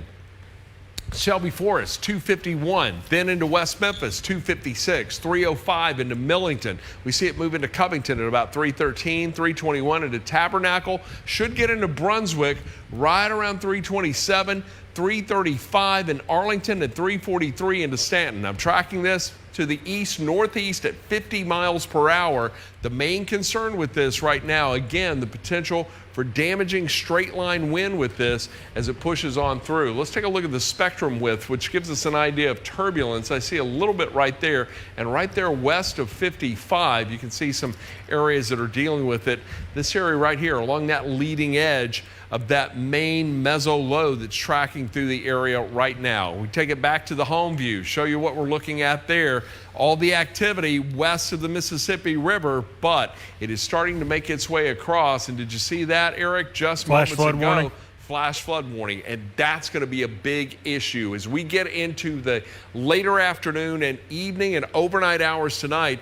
There is the potential for widespread flooding all across the Action News 5 coverage area. The ground is saturated, and we could see an additional 3 to possibly as much as 8 inches of rain for the Mid-South. Memphis on track to pick up an additional 4 to 5 inches of rain before the day is over and we get these storms out of here. But yes, indeed, a stormy morning right now, but the greater area of concern is along and north of the 40 corridor. And if you watch this activity right now, it is kind of moving off to the north and northeast.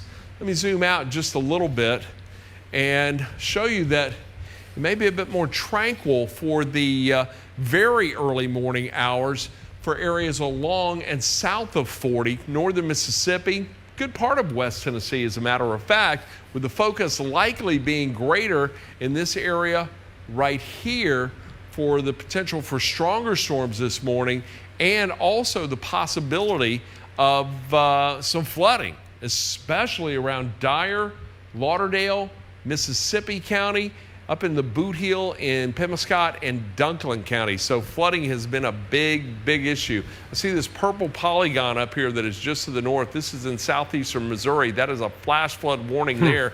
We have seen multiple warnings throughout the overnight hours across the area, and all of these areas in green right now, these polygons in green, flash flood warnings. But look back to the west. We've got severe thunderstorm warnings that are in effect right now for western Arkansas. I'm going to zoom in just a little bit there because, look, this whole line, it's going to get its act together as the morning progresses, and we're going to see this then make a strong, strong push to the east, and that should make its way to the Mississippi River right around midday today. So a lot going on, but this is the final push of what has been a very stormy 3-day period for the Mid-South, now headed into the fourth and final day. It is a first alert weather day once again for the entire Action News 5 coverage area, but it is getting off to another very early morning start, or for many, a late Friday night start, but it is busy and active nonetheless. So here we are at 2:50 right now. We have a severe thunderstorm warning that remains for Crittenden, Mississippi, Shelby, and Tipton counties. That is going to go until 3 a.m., another 9 minutes on that. Eric, any indication that they may extend that warning, or any thoughts on additional tornado warnings? They haven't noted anything either way, whether this be extended or any sort of tornado warnings. But, Ron, when you get to situations like this is where things can really sort of spin up here rather quickly.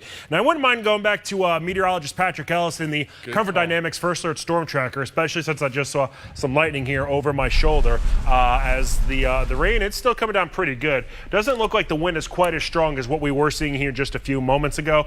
I believe right now, because I've been keeping an eye over my shoulder here, where he's headed towards and whatnot. I believe he is north of 55 and 555 right now, and he's technically on 555, headed towards the southern portion of Poinsett County right now. So that's the general area where he is. Looks quite a bit tamer than what we were seeing here just a couple of moments ago, but still, I think the winds are still whipping there pretty good, and the rain certainly is coming down there pretty hard. And like I said earlier, I think he'll eventually be headed towards Wynne, Arkansas here, but just kind of wanted to drive through that whole entire line here to see kind of what the aftermath was of it there, especially a little bit closer to Mark Tree. I know that was another area that got hit pretty hard here going back just a couple of days ago. We still do have that severe thunderstorm warning that is in place here around the Mid-South, and it does include portions of Shelby as well as Tipton, Lauderdale, and Mississippi counties, and over towards northern Crittenden County.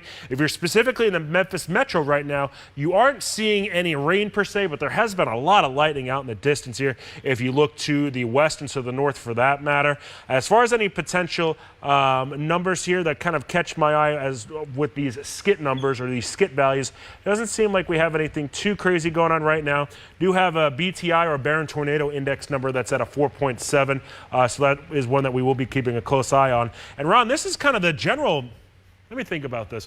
This is actually the general cluster of where we have the skit popping up right now, where we could be seeing, where we have seen, I think, really that tornadic activity going all the way back to Wynne, as this does continue to march to the northeast here. It's not tornado warned, but it still is it still possesses a pretty high skit value. Can I draw something on Absolutely. here? Because I think I know what we're looking at right now. That is the center of the low pressure center. Look. We've got moisture wrapping around because the air wraps around in a counterclockwise move. So where we're seeing a little lighter activity right there, but the stronger radar returns coming in on the back side of that, I think that low ejecting off to the north and east, and I can't draw a proper L on here because I'm using just a curved line tool on this, but at the same time, there is a pretty distinct low pressure center on here. And again, heavy rain on the outside, heavy rain coming in on the backside, but this whole thing ejecting north and east. So I think what we may see over the next coming hours, Eric, is possibly a little bit of a lull. As a matter of fact, forecast models where, I'm trying to get back to the home view on my camera and I'm on yours, or my computer, but I'm on yours. But I think we may see a little bit of a lull in the severe activity. I think the flooding threat is really going to start to increase in northeast Arkansas, the Boot Heel, and West Tennessee over the next few hours. But there's going to likely lift to the north as that pushes on through, and then we're going to see this whole line come into play late morning to the middle of the day and make the push in through the rest of the coverage area, and that's where we really have to keep our guard up. It is quite possible right around midday Saturday, or what, just another 9 hours away here, we could be dealing with more severe storms, possibly tornadoes along the Mississippi River and to the west or east into West Tennessee. So it's very possible that that comes into play there. And did you see those? You were looking at your shear markers there, or your skits. So you see how they were crossing? Hey Ron, that's that low. Put it back on you as far as the weather graphics go. So something that's interesting here. You can almost really see the rotation occurring right where that shear marker is, lifting up to the northeast here and approaching pretty much Mark Tree and Taranza right now. Or Give right that a little tilt, Eric, and it should be a elongated shear marker. Sure. That's going to show us that it's in the, oh, wow, it's compact. That's shorter than I would have thought. It's a little compact. I would have thought it was going to be a longer shear marker. The more compact it is, that means that circulation is closer to the surface. So we may have a surface low moving through tonight. But I think overall it is just a meso low that's just making its way through the area right now and wreaking the havoc on the community. And keep in mind, too, this is looking back at 2/18, so the matter of about 40 minutes ago. So we don't have this, we're not worried necessarily about tornadic activity right now, but we certainly have seen some strong winds. Straight line wind is, I think we've transitioned from a tornadic situation to a straight line wind situation. And look, that little area right there. So we've got the flow coming up from the southwest, and then we've got some more showers or heavier rain filtering in behind that, and there's that center of circulation, likely right there along 55, just to the south of Blytheville and in close proximity to Osceola right now, and that's what's lifting on through the area. So that's what we're looking at. I want to give you a look at the lightning counter here. We have a tremendous amount of lightning that's still in the area, and just on that view right there, I say a tremendous amount, 244 strikes. It was up to about 650 strikes earlier, but look, that's still packing a punch, and in Mississippi County right now, it's loud as that's moving on through, and it's also very heavy rain that's coming down. Let me check some of the rainfall rates on this, more specifically from northern Shelby County up to right around northern Mississippi County. So we'll take a look at the rainfall rates coming into Shelby Forest right now. Just beginning to cross the river in northwestern Shelby County, about 1.25 inches per hour. But look at these rainfall rates back here to the south and west of Blytheville. Close to 2 inches per hour, and I bet if I looked a little closer, I'll find just over 2.25 inches per hour. So there is a lot of rain, anywhere from around 1 inch to possibly as much as 2.5 inches per hour coming through right now, and that precipitation ejecting to the north and northeast, but a lot of that in the stronger winds on the leading edge, the front side of that low pressure center, and that's beginning to spread out a little bit. That's going to bring a little rain, I think, possibly inside the 240 loop and spread across into more of northern Shelby County. So Fraser already getting some rain right now. That is about to move, or should be rather light. It's right along 51, but you're likely going to see some pretty heavy rain around Rosemark on into Bartlett. And our northern communities, Lakeland, Arlington, you're going to be in for some heavy rain in the early morning hours. But this whole system, again, still churning, drawing moisture right into the Mid-South, flooding, a big issue tonight. Eric, what are you looking at on the First Alert Doppler radar? So still continuing to keep an eye. Still keeping an eye on meteorologist Patrick Vaughn as he's advancing to the northwest here in the Cover Dynamics First Alert Storm Tracker. Take a look at his shot. Can you pull it up? There was some lightning up. Did you see that? It got bright for a hot minute. I wouldn't be surprised about that here. There you go. Never mind. I didn't mean to cut you off. No worries, you're good. So we're still along 555 right now, pretty close to the Mark Tree and Earl exit here as he's advancing still to the northwest. Worthwhile to note, we did get that severe thunderstorm warning dropped here for all the Mid-South. So right now we are free of severe thunderstorm warnings, but we still do have I would thought that, yeah, okay, they're expiring this at 3 o'clock here, so in the matter of about 30 seconds. They're not going to reissue that. So there's good news within that. There still are going to be flash flood warnings in place here, and I think we're going to see a whole heck of a lot of them here over the next few moments. And that, or next few hours for that matter here. Don't forget, we have this line coming through right now. We are expecting more severe weather to occur later in the day on Saturday. Really between, Ron, feel free to kind of step in as far as when I say the timing here. I'd say between 9 a.m. and 3 p.m. here. That's when we still are going to see another round of showers and thunderstorms move through the mid-south here from the west to the east. So the good news is, in the matter of just a couple of moments, we should be seeing that severe thunderstorm warning drop here around the mid-south and be free of that severe thunderstorm warning or a tornado warning for that matter. So there is at least good news within that. And look, let me just recap. We came on the air this morning just before, was it what, right around 2? Or was it just before? What time was it? 1:15. Oh, wow. Wow, we've been on the air for a little while. So we came on the air at about 1:15 as we had a tornado warning that was for Woodruff County. That moved on through Cross County. We have confirmation of damage in Wynne, Arkansas. Whether or not it was tornado or straight line wind damage, but there was a distinct signature. There was confirmation, whether it be visual or reported as a result of the damage, of some sort of rotation right there over Wynne, Arkansas. Patrick Ellison, the Comfort Dynamics First Alert Storm Tracker, he's going to try to make his way into that direction this morning. So hopefully we can bring you some images later this morning on Action News 5.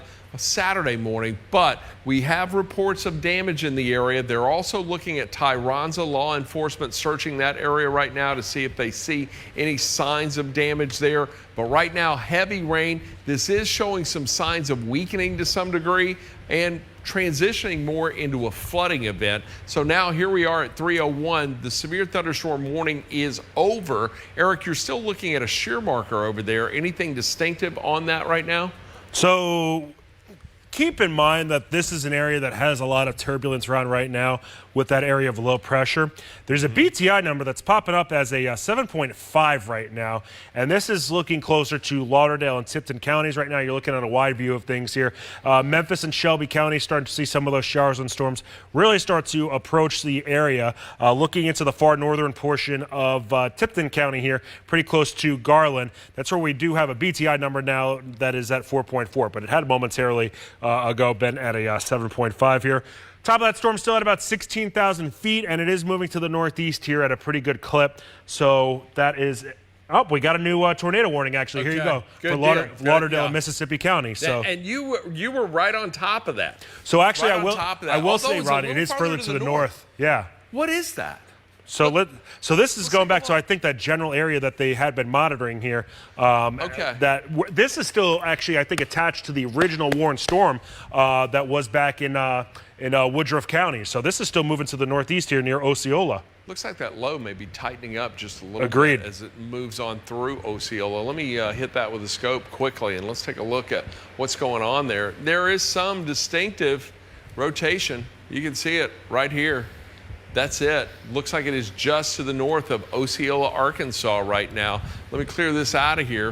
I'm going to move this on off the screen and then track it from that little area right there. I'll tell you what, we'll go this way and take it from here, north and east. I'm going to try to move it on through the polygon if I can. All right, so Luxora, 306. Rosa, 312. Should get into O'Donnell Bend at about 317. 324, it's going to move into Burton. So we're looking at an area of rotation that is right there just to the west of Lux. If you are in Luxora, I want you in your storm shelter now. Just get to the lowest floor of your home, away from exterior walls and windows. Get to a safe place as this is moving on through. We have a tornado warning in effect right now. This tornado warning for Lauderdale and Mississippi counties. This is going to go until 3:30. So as I pan through here, we're going to come on through. Let's show you. Now look, this is going to likely just clip to western Lauderdale County. Ripley, you're pretty much in the clear, but at the same time, I want to watch this little area that's down south of Ripley because I think that may very well come to play in your area. Not tornado warned, but there is some pretty heavy rain associated with it. Looks like it'll get into Cherry at about 310, then moves on into Light Route at about 314, Arp 317, Central 322, Edith 323, Dry Hill 326. So let me zoom out just a little bit. Let's take another look at the big picture here. One active tornado warning at this time. And again, that tornado warning, I'll clear this off first, just to give you a clear view of where we think we may have some rotation just to the north of Osceola and right now bearing down on Luxora. But that tornado warning itself in place until 3:30 for Lauderdale and Mississippi counties. Eric, what are you looking at? You got a pretty decent shear marker, and I thought... It was there. Was it there? Okay. It was there, and then it went away. And I think that's what we're going to deal with. These quick little spin-ups, you know, that could develop right there on the leading edge of that. Very classic. Indeed. Well, hey, Ron, if we're just looking at the storm winds here as far as my system goes, just to the northwest of Oak Grove, to the south of Gold Dust, to the northeast of Butler, right along the Mississippi River, we're seeing that bright red pop up here. Look at that rotation. That is something else. Ron, that's got to be something. I mean, I know that's broad saying something, but the rotation detector. Yeah, it's outside of the tornado warned area, right there around that little Oxbow Lake. Where is that? So we have Crutcher Lake Road. That's the area we're keeping a close eye on right now, and over towards 4 Mile Lane. If you know anybody near Highway 10, Jim Fullen Road, over towards T. Rossinger Road, and over towards Highway 19. This would be into southwestern Lauderdale County. That's an area to keep an extremely close eye on, actually, right now here. And can I point out something on here, too? Absolutely. Let me, guys, can you pop me in back on my first alert Doppler? Here we go. I'm looking at this little area here. Whenever we see somewhat of an S shape like that, can you see that? That's an indication to us. So we got a little rotation here, here, and here. That's an indication that, yeah, there is some rotation going on within this here. Indication we've got winds going this way, winds going this way. But look at that tight circulation right there. Hey, National Weather Service saying that they're issuing another tornado warning just for a broad Lauderdale County. So for that, okay. I don't know, but they just have as a broad Lauderdale County. Oh, so I keep trying to go back to my map. I wouldn't be. There you go. And they're just including that area we were just talking about. Here we go. Let's take a look at it. All right. So Lauderdale County, get to your storm shelter. And look, this is going to include Ripley, I do believe. Let me throw this in here quickly. North and west side of Ripley. All right. Okay. So just to the north of Ripley. But just to be safe, folks in Ripley, if you're up this morning, you're watching, I want you in your storm shelter. Looks like this may stay north of you, but it is going to go until 3:30. It is for Lauderdale County. Then we've got the warning that is just to the north of you. That is for Lauderdale and Mississippi counties, and really more specifically, Mississippi County. But at the same time, we're seeing a couple of areas, distinct areas of rotation that are coming on through there. I also want to put a little slice on this and see what kind of height these storms are getting on them, because that's got to be something else. I'm wondering if we're dealing with low top storms. Oh, and you know, usually whenever we see that rotation, it kicks up a little bit of height right there around that center of circulation. So I see it going from about 10,000 feet. Then I get closer to the area of circulation. It gets up to close to 30,000 feet, Eric. That's what we saw Wednesday night, early Thursday morning. We were seeing that leading edge of the storms, 10, 20,000 feet. And then you get closer to that circulation, and it would jump to 40,000 feet. So what that tells us is we've got some air that's just kind of shooting up right there in the atmosphere. And as this moves on through, it's giving a little bit of a spin. So that is the rotation component of this. And that's what we're looking at this morning. So severe thunderstorm warning canceled, and now 2 tornado warnings. Let's put some tracks on this and show you where it's going to give folks their first alert on who may be impacted by this in the coming minutes. So I'm going to move this over here just a little bit. I want to put this in the center of the screen to some degree. Oh, and we have confirmation. So right now, whenever you see that red polygon and then it's outlined in white, there is confirmation of rotation of a tornado. So National Weather Service saying that there's a TVS already near Fulton, Tennessee. A tornadic vortex signature. That's a TVS. So they're seeing that. Let me throw on the scope here. Let's see if I can bring you more specifically. And Eric, I'm going to let you take it down to street level in just a second. But I think we're seeing that right there. So that's where that TVS is. I'm going to move the scope out of the way and let's just track it from that direction. And I'll tell you what, I'm just going to put a wide track on this and track it from right here to the north and northeast through that polygon. So Cherry 313, then it moves into Glimp at about 318, Lightfoot 321, ARP 325. Then we're going to see it get into Ripley at 329. So Ripley in Lauderdale County, 329 should get in there. I'm tracking this at 50 miles per hour. Eric, let me know if I need to adjust my speed. Edith 335, Chick at 338, and then it's going to move into Gates at 342. We've got another area of rotation just to the north of Osceola. That was near Luxora. Looks like it's still right on top of Luxora. So 318, then 316 into Burdett. Burton at 328, Barr 333, Hickman 327, Cooter at 342, should get into Steele right around 345. So Steele, Missouri, you could be clipped by this, and then into Heloise at about 348. So we have 2 tornado warnings right now. Hey, Ron, we got to keep an eye just north of Covington, too. Oh, yes, we do, because it looks like there's a little something trying to spin up right there. Lauderdale, Mississippi County till 3:30. Then the one for Lauderdale County, and that is going to impact the town of Ripley.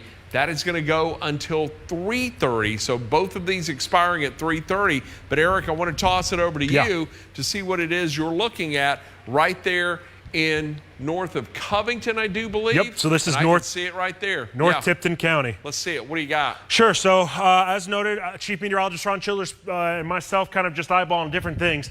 We're keeping a close eye on this really bright, I'm going to call it basically pink area at this point, just to the above and to the left of where Covington is right now, over towards Mount Lebanon, over towards Field Road, Flatiron Road, State Route Highway 3, over towards Pleasant Hill, Highway 371, State Route 371, South Main Street near Henning, over into Crutcher Road, Joe Ballard Road, and the Poplar Grove Cemetery. Those are some areas I want to point out here where you could be seeing a potential tornado moving through that general region. The area that was under the confirmed tornado warning right now, what we're looking at here is over towards Gold Dust, Ashport, over into Lower Fork Road. Let me get rid of some of the stuff that we have popping up here. Highway 19, yet again, this is over into Lauderdale County, Outbounds Road, State Route Highway 19. Further to the north, now we're looking at Barr Road, over towards Watkins Road, Brushy Ridge Road, Hales Point Bar Road. Hopefully this gives you a good idea. Pretty much western Tipton County and western Lauderdale County, not too far away from the Mississippi River itself. Wouldn't be surprised, Ron, if they do put out a tornado warning with that one that's just north of Covington here. So, well, and that's what I was just now looking at because, and let me go back to that information, Eric. They were looking at a new possible couplet over northern Tipton County. So that general it's vicinity. Be interesting to see if they're going to issue on that, because what we could have, again, right there on that leading edge of that straight line wind, that stronger wind, these quick little spin-ups that are coming into play, and it's almost like one right after the other. And for those of you looking on your TV screen, the area that we're looking at here is right to the right of where it says Garland, this bright area right in the middle of your screen, essentially. That's the one to keep an eye on. I tell you what, if you are near Averett, Rialto, Henning, Cherry, get in your storm shelter. Hurricane Hill. Yeah. State Route 371 over towards Joe Barfield Road, Possum. Yeah, that could come up to you. So if you're along and south of State Route 19, you need to be in your storm shelter.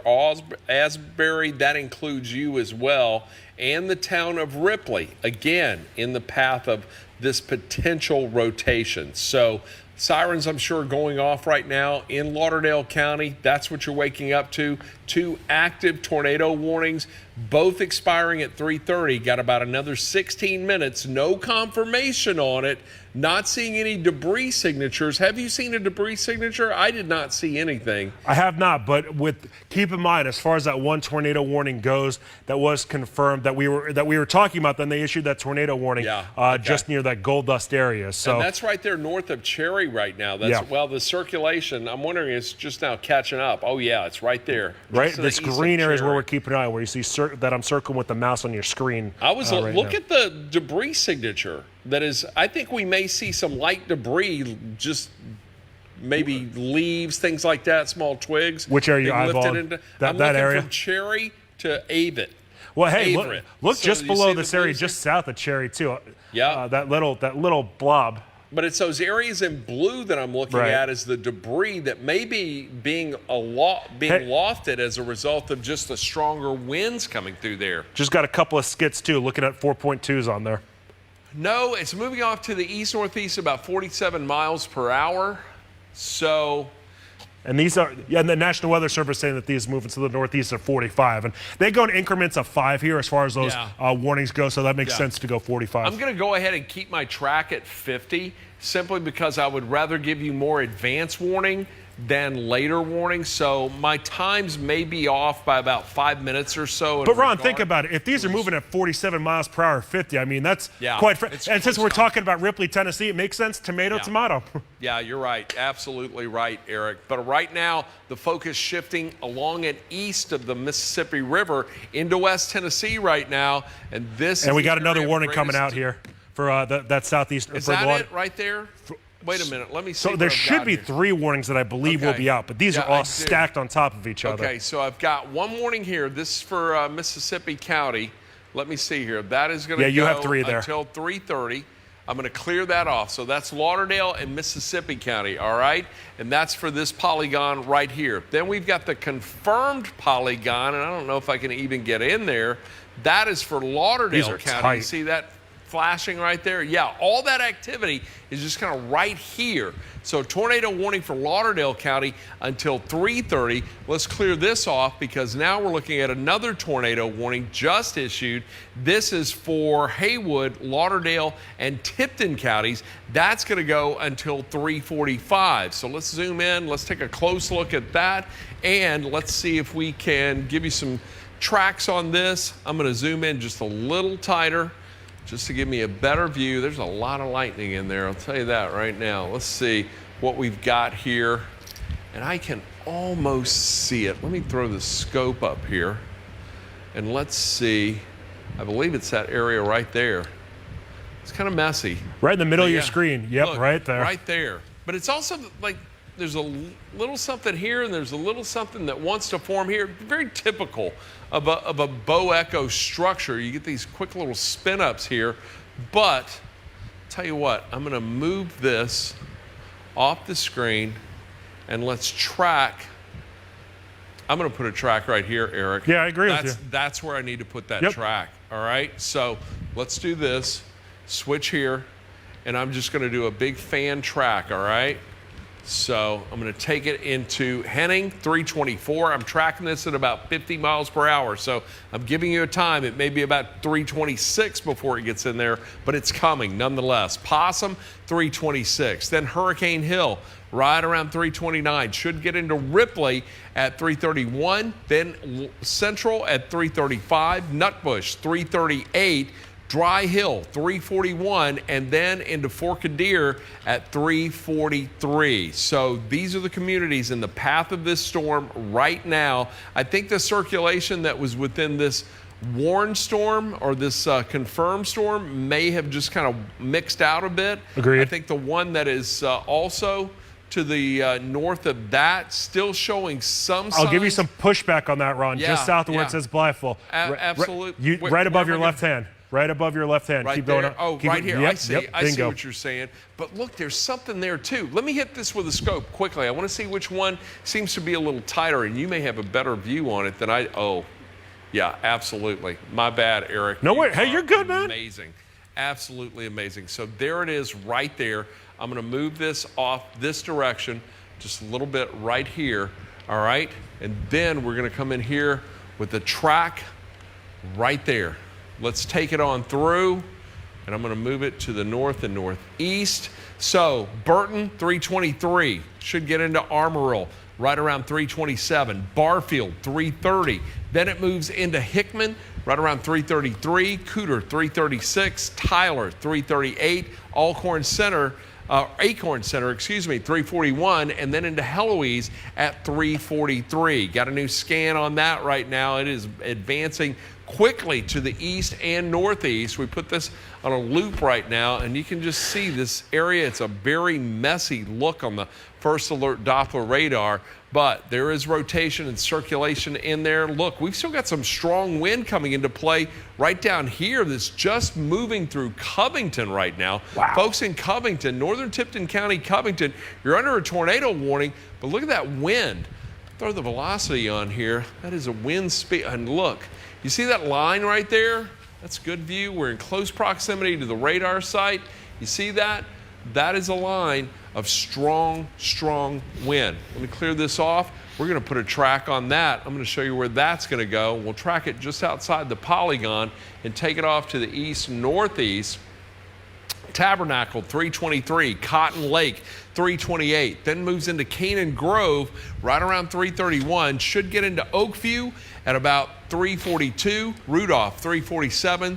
Belle Eagle, 349. And then into Brownsville at 354. But right now we are tracking 3 distinct tornado warnings in close proximity to each other, but moving off to the northeast right now.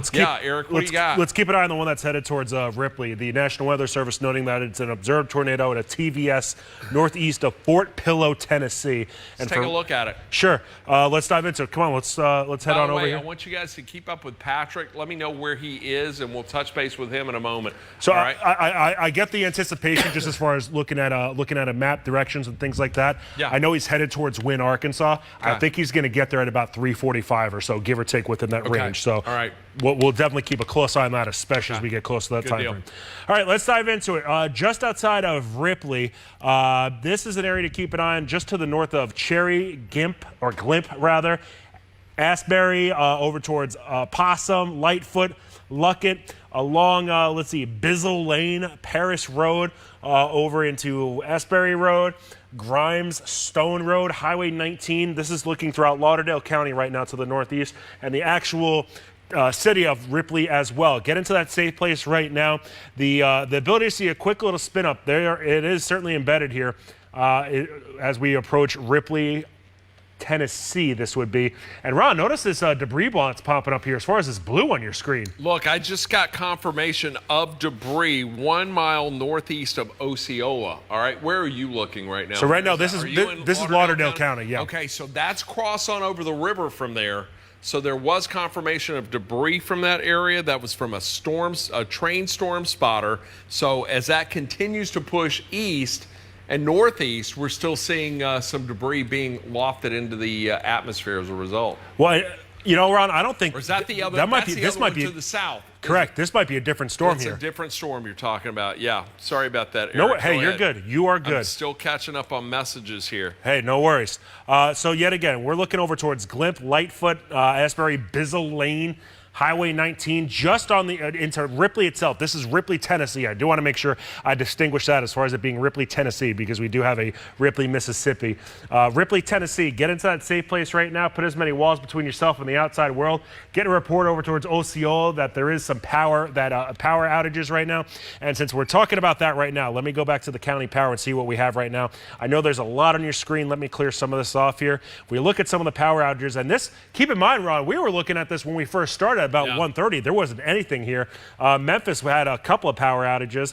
Some of the numbers that are popping up, still 100 in Memphis. I believe that's the same. Tipton at about 400. Mississippi County at 100. Over into Poinsett County, 100. Wynn, Arkansas, about 900. So that has ramped up significantly. And we do have confirmation of damage in Wynn, Arkansas. That's a great point. Makes sense. Yeah, unfortunately it does.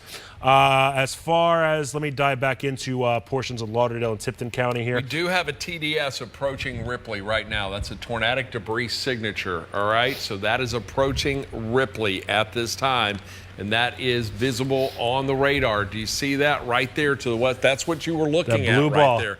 That blue ball right there. There's another one that is just to the south and east of Ripley. I think that's that leading edge of that storm gust front, and that's lofting a little debris, but there's debris coming in back behind it as well. And Ron, we over towards Blytheville, they're about to issue another tornado. I mean, we have 4 now as far as tornado warnings. So we've got 4 tornado warnings in place right now, all in a cluster. Mississippi, Dyer, Lauderdale County, northern Tipton County, along and north of Covington. So if you are in any of these areas, we're getting the tornadic debris signature.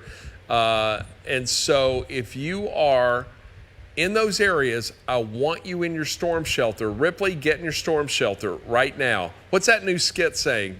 Let's see what you got. So let's keep in mind, Ron, this skid is a little behind what we think the actual, and there you go, a little too, it looks like it popped up a little too early on that. But hey, Blytheville through 6.3. That's a pretty significant number. Up. It is. That's definitely a significant number here. That's just moved now to the east of Blytheville. Blytheville, you're in the clear overall. But at the same, or I say in the clear, it's still raining cats and dogs right now, but the stronger winds have now moved to the east of you. Over towards, it looks like they may be a little more linear. So from number 9 down to Armorel, you need to be in your storm shelter. Barfield, get in your storm shelter. Same thing for Hickman and Huffman. Get in the safe place in your home or your storm shelter. Eric, you've got some streets popping up there. What do you got? So State Highway 137, East County Road 122, Levee Road over into Farm Road, Chick Road. This is starting to go east of the Mississippi River now. Great River Road south, Bradleytown, Midway, Bradley Road. This is now looking over into Dyer County. Further to the south here, as far as Ripley goes, we're looking at Ripley, ARP, over towards Highway 19, Highway 51. Really, right where Highway 19 and 51 meet here in Lauderdale County. Your first alert, get in that storm shelter right now. Put as many walls between yourself and the outside world, and stay there and hunker down here for a little bit, because these are developing extremely quick. Ron, at first these are rapidly. We had that first cluster of storms that developed here going back over 2 hours ago now, and it was very obvious where it was, but all these are just popping up here extremely quickly. Yeah, and that is ejecting rapidly to the north and northeast. The focus really right now into northwest Tennessee. All the greatest concern of severe storms, tornadic activity, primarily north of the 40 corridor, all right? So if you are south of 40 into West Tennessee, northern Mississippi, you're in good shape. But right now we've got this meso low that's moving on through. It's just basically a surface low that's kind of pushing through the area. And we have, as a result, several tornado warnings. So let's put some info on here and let's show you what we're working with right now. The first one, Dyersburg, you are under a tornado warning. Dyer County, Lauderdale County, Mississippi, and Pemiscot County. That's going to go until 4 a.m. Now there's another one that is just to the south and southwest of you. I do believe that's that same couplet. That's going to expire in about 3 minutes. So this one that is for Lauderdale, Mississippi County, but it has now been extended to include Dyer and Pemiscot County, and it has been extended in time to now go until 4 a.m. So let's check on these two that are just to the south, and then we'll zoom in and take a closer look. So we've got debris signatures on both of these storms. So that was what the highlighted polygons are you see here. We'll track the first one right here. That is going to be for Lauderdale County. That's about to expire in 2 minutes, but we still have the other one that's just to the south and west. That's for Haywood, Lauderdale, and Tipton County. That's going to go until 3:45. So those are some of the communities we're looking at right now. Let me put some tools back on here. I'll clear all this off, and then let's zoom in and take a tight look at what's going on in this area. A lot of just circulation right here. A lot of it, and it is ejecting to the north and northeast. Let's put that loop on there and show you where this is going. So look at this. It's following right along in north of 40, but really the activity now getting set to move into Dyer County, pushing on through Lauderdale County. Crockett County, here's your first alert. It's coming. Northwestern Haywood County, and really from Brownsville north, if you're north of 40, you need to be in the safest place in your home or your storm shelter. Wake up some folks in Dyersburg. If you know anybody that lives there, let them know they're under a tornado warning. They'd likely hear the sirens right now, but it wouldn't surprise me if that was extended a little farther north and east to include Gibson and Crockett counties as it continues to move in that direction. So let's clear it out. Let's put some tracks on these. Let's show you where this activity is going. I'm going to zoom in just a little tighter. We'll go into this area right here, and let me give you some times. We'll start with this one to the north, right there around Dyer County. And for the Dyer County warned tornado, let's see. I want to look at debris first. It's really tough for me to see on this system. Let's put the scope on here. I'm going to go back to the next rad radar, and then we'll go to the scope. And that's going to give us some velocity signatures. We'll be able to see. I see a little something. Where am I looking? Hey Ron, while you're it right there? While you're looking at that, National Weather Service extending the tornado watch for Haywood, Penobscot, Lauderdale, Crockett, Weakley, Tipton, Lake, Mississippi, Gibson, Dyer, and Obion counties until 6 a.m. now. Okay. All right. Good deal with that. Tell you what, I'm going to track this from right here, Eric. We're going to take that one. I think there's another one that's just to the southwest of that too. So Tyler, 333, McCarty, 342, Kenfolk Ridge at 345. Should move into Big Boy Junction right around 352. Into Evansville at 359, Dyersburg at 402, Ridgely at 405, and then into Gracio at 408. But there's another little area that is right here that is just to the southwest of that, but within that polygon itself. That's going to go into Barr at 330, Bradleytown at 344, should get into Ayers at 351, Kenfolk's Ridge 356. So some of these may be overlapping. Dyersburg 404. There's your first alert. Let's get in that community storm shelter there in Dyersburg, or get in the lowest floor of your home, away from exterior walls and windows. Bishop 406. Then it's going to move into Broadmoor at 410. We'll see it get into New Bern at about 416. So really, this whole leading edge of precipitation right here may be capable of producing a tornado as it pushes on through. I think really a brief spin up possible, but I tell you, let's track that leading edge of the stronger wind. Can you see that right there? Look at that. Let me clear it off. That's where those red and green pixels are coming together. And let's just put a track on this whole line of wind as opposed to the individual cells themselves. I'm also seeing a little bit of rotation back here, but I'm tracking the leading edge of the strong wind that's associated with this. Tyler 335, Bradleytown 340, Kenfolk's Ridge 343. You may hear some of your communities named twice, but again, I'm tracking everything inside this polygon right now. Then Booth's Point at 346. It's going to move into Big Boy Junction at about 352, then into Dyersburg at 401, should move into Folks at about 401 as well, New Bern at 411. I'm going to pan down a little bit, and I want to take a look at this cell that's coming on through. We're now down to 2 tornado warnings, all right, but they're pretty distinctive in nature here. So let me track that little line right there. By the way, that warning, that's going to go, what was that, until 3:45. All right, so we got about less than 15 minutes left on that, but let's still track that line of the stronger wind right there. So give me your first alert to where that's going. I'm tracking it outside the polygon because there's some strong wind in northern Haywood County right now. I'm on the leading edge, maybe a little ahead of it. But Curve 333, Gates 337, then into Chestnut Bluff 342, 345 into Maury City. Then it moves into Friendship at 349, should get into Nance at 354, Brazil 359, and into Frog Jump at 404. So a lot of activity this morning, but confined to a relatively small space that includes Mississippi, Dyer, Lauderdale, northern Haywood County, and Crockett County. You are in the path of all of this, so get ready. And I tell you what, I'm going to put just one big track, and really from along the leading edge there, and let's track it to the northeast. And I want to include Trenton in this. That's Dave Brown's hometown right there. Dyersburg, 345. You're going to get some wind. You're going to get some heavy rain coming through there. Bogota, 352. We'll see that then move on into New Bern at 355. Gates, 4 o'clock.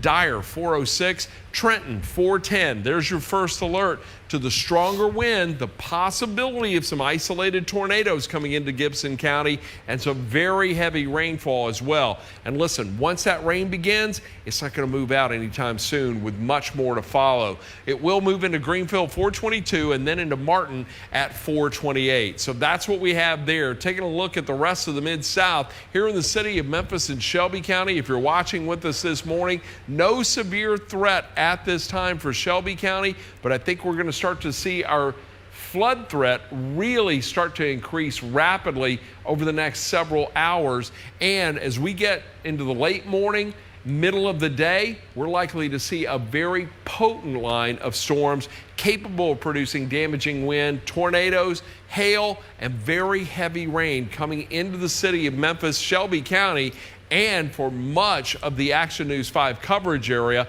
as this whole system that has just wreaked havoc, plagued the area with torrential rain, isolated tornadoes, damage, and even fatalities, unfortunately. But this whole system will finally move out as the day progresses today, but then flooding becomes a big, big concern for us, and especially for this area right here. So the potential of anywhere from possibly as much as 10 to 15 inches of rain, maybe even some pockets closer to 17, 18 inches of rainfall. Yeah, it's going to be a lot. But right now, that's what we're looking at. And again, 2 tornado warnings, Dyer County, Mississippi County. We've also got Lauderdale County, and I wouldn't be surprised if Crockett County, that was coming your way soon. That's what I'm looking at there. Eric, what have you got for us? Still just monitoring all these little spin-ups that seem like they're happening here about once every 15 minutes or so, Ron. But yeah, I guess if there is any sort of good news, as quickly, the majority of them, as quickly as they spin up, they kind of relax a little bit pretty quickly. So it's a matter of really just trying to anticipate where they're going to form here. And if we look behind me right now, and you want to, let's actually take this full here if we could. Appreciate that. And hey, shout out to everybody that's working in the back. They're working their tails off right now, kind of keeping an eye on things here. Keeping a close eye on some of these little storms and these cells that are just northeast of Ripley. I know this doesn't exactly look like much as far as some of these brighter reds and darker reds right here, but that's the general cluster that we have to keep an eye on here, where some of those brighter reds are, because that's where we get some of those, some of the rotations embedded. And heck, if we rotate this or just kind of put this into motion here over the span of about a half hour, you can really see these start to move around here. It almost looks like it's a wave per se if you were to be at insert lake here, insert ocean here, just as far as the movement of them. So kind of interesting to see that. As far as what we have for tornado warnings right now across the Mid-South, we still do have the tornado warning for Lauderdale County. This is until 3:45. It does include a small portion of Haywood County as well. This was a confirmed tornado, not getting a confirmed on the ground right now, but it has throughout the evolution of it been confirmed on the ground. Another area to keep a close eye on is going to be near Gates. This is into northeastern Lauderdale County. Got to keep an eye where it says curve, right near Concord Road, Dr. Parks Road, Wilkes Road, over along Highway 51 and near Gates Road. That's another area to really keep a close eye on right now, where we could potentially be seeing some issues around that right now. The other area to keep an eye on is near Chick. This is into Dyer County now, Bradleytown, Stinger over towards Richwoods and Ban Mills. So, Ron, it's amazing, you know, going back to a couple days ago, how we saw a lot of these just forming here quickly, and then they just lasted for a long time. Yeah. Today, they're sprouting up quickly yet again, but they come up, come down, come up, come down. It's crazy. Yeah, absolutely. And I tell you what, we're really seeing what can play out when you have a low pressure center, an upper level or a surface low moving through the area, and you get some straight line wind developing along the leading edge, you get these quick little spin ups. And as a matter of fact, they're looking at a couple of other areas that may have some additional rotation. But I want to note this, the tornado watch, now Cross and Poinsett counties, you've been removed from this. However, Mississippi County remains, as does Tipton, Lauderdale, and Dyer County. But now included in that is Crockett and Haywood County, Gibson County, and points east to the Tennessee River. You're included, and it is now extended to 6 a.m. And that's where the activity is right now. You can see the bulk of it. I want to put this whole thing into motion for you. You'll get a general idea of what is occurring. But I think as the morning progresses, we get a little closer to about 5 a.m., this should move on out of our coverage area, but we won't be finished with the storms yet. I think we'll transition more to a bit of a rain event, as I'm encouraged by the fact that I'm not seeing anything significant coming here. And we're also starting to see rain now just training over areas that have been saturated with rainfall. So that too helps to stabilize the atmosphere, but also increases the flood threat in this area. That's going to allow this system that is back to the west to start to come together a little better. That's going to tap into a very moisture-rich, warm environment in advance of it. And as a result, I think that final wave pushes through late morning into the early afternoon. That's going to be our last final round, but our next round of strong to severe storms capable of producing damaging wind, large hail, and the possibility of more tornadoes. So we can't let our guard down yet. I want you to get the Action News 5 First Alert Weather app. We've already had reports of several communities losing power. I think we've got power out in Osceola. If you've got the First Alert Weather app, keep your cell phones, your tablets, your computers, keep them charged throughout the day. Your laptops, if you scan that QR code right now, that will take you to your app store. You can download the Action News 5 First Alert Weather app. Couple of things handy with this. You're going to be able to have the interactive radar, and should additional warnings be issued as the day progresses, you'll get your first alert right there on your phone or tablet. I want to go to Patrick right now. We're starting to see some lights, I do believe. Police cars potentially, responders are out there in the area. Let's take a look. Eric, can you tell us where he is? I think he's still on. So just going off of yet again. Now he just looking at where he got off of 555. I was guessing that he was going to get into a win at approximately 345. He's following these storms, isn't he? We'll keep it. No, he's trying to look for the damage now, okay. I think. All right. And he would be getting into win now at about 345. So it kind of makes sense that he would start seeing some safety personnel out ahead there. So just kind of clearly we're seeing this at the same time and for the first time that you guys are.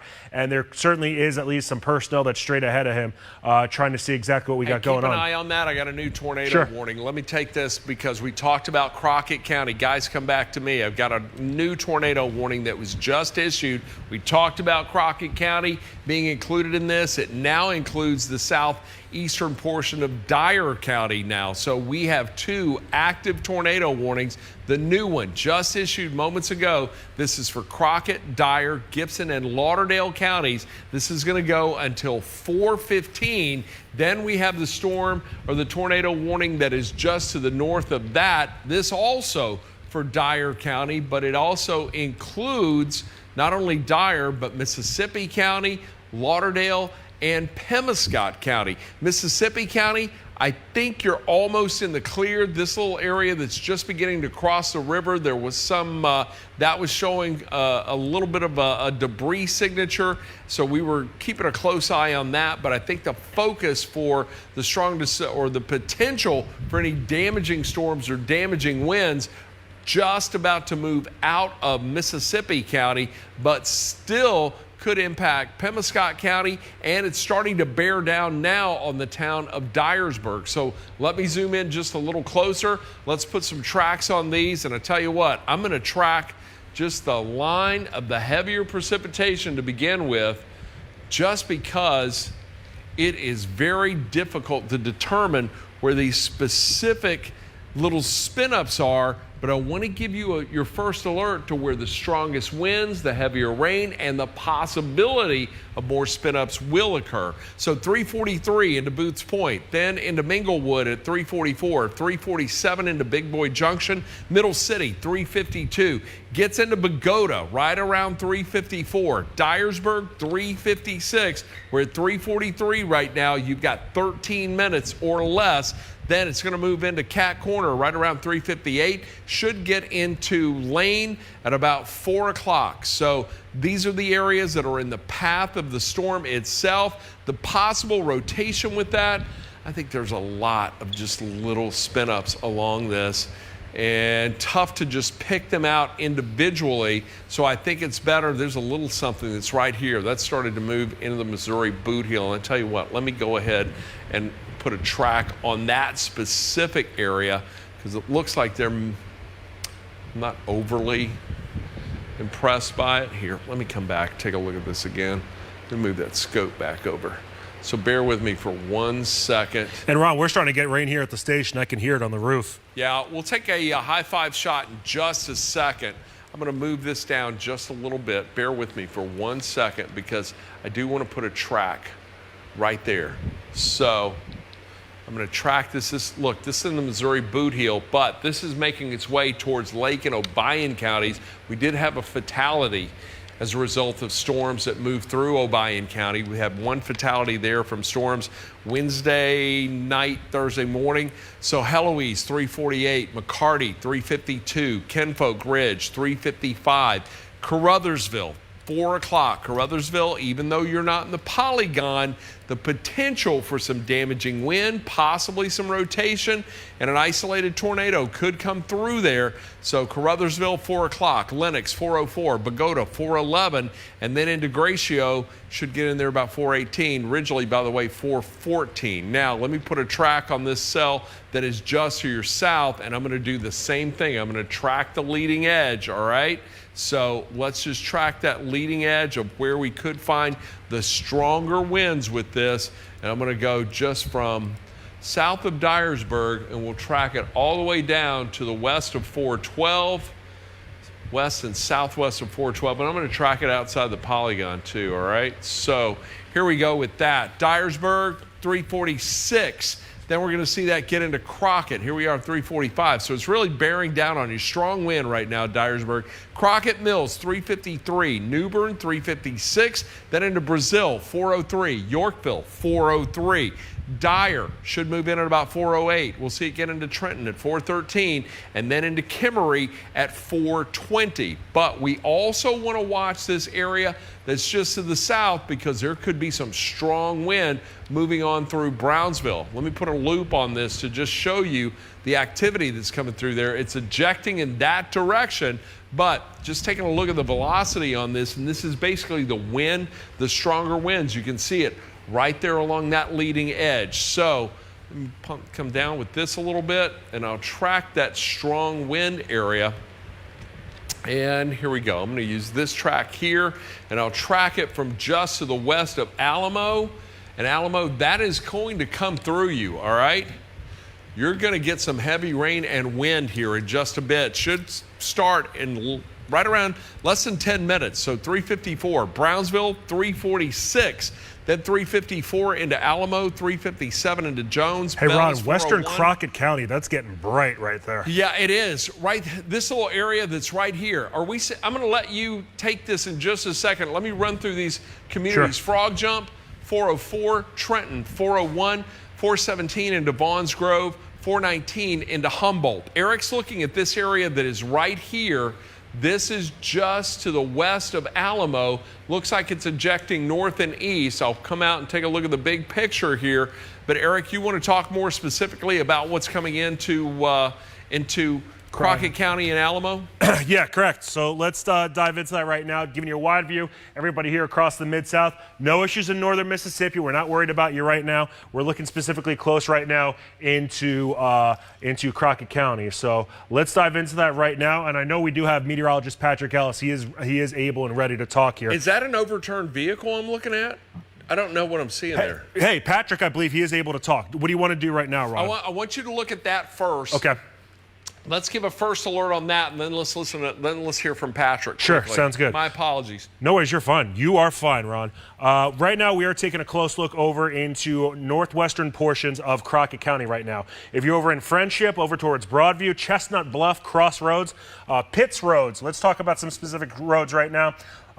Peach Orchid Road, East Road, Lenny Clark Road, Walter Taylor Road, Noble Jones Road, Friendship Eaton Avenue, Blue Point Road, Main Street, really just the town of Friendship as a whole right now. We got to keep a close eye right now in your first alert in Friendship to the potential of a tornado that is headed in your area here. You are under a tornado warning right now. If we back this out a little bit so we can get an idea how long this is in place, this is until 4:15 in the morning here for Crockett County, over into Dyer County, as well as Lauderdale County. You have that tornado warning in place. Fortunately, it's not confirmed on the ground, but you want to treat any sort of tornado warning as if it is confirmed on the ground here. Another look over towards Dyer County. We have two different tornado warnings that are in place for Dyer County. The one that's specifically for Dyersburg, especially on the north and west side of town, that is until 4 a.m. The time right now is 3:49, so we have about another 11 minutes before that is set to expire here. But the way that these have been popping up, I wouldn't be surprised if we get another one that gets issued at some point here. So that is one to keep an eye on right now. Over towards the western portion of Crockett County,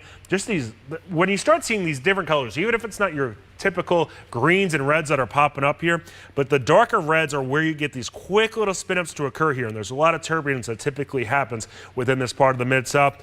Backing it back out here, no issues right now if you are along or south of I-40. And really, if you're west of I-55 right now, you don't have any issues as far as tornado warnings are concerned. This really is an emphasis right now into the northern portion of the Mid-South here as we get closer to Dyersburg. So we're going to get it back into the picture right now into Dyer County, as well as for Crockett County, over into Lauderdale County, and even into Gibson County for that matter. A lot of these areas where you see this green on your screen, that's an indication that there's at least some spin going on in the sky right now throughout this portion of the Mid-South here.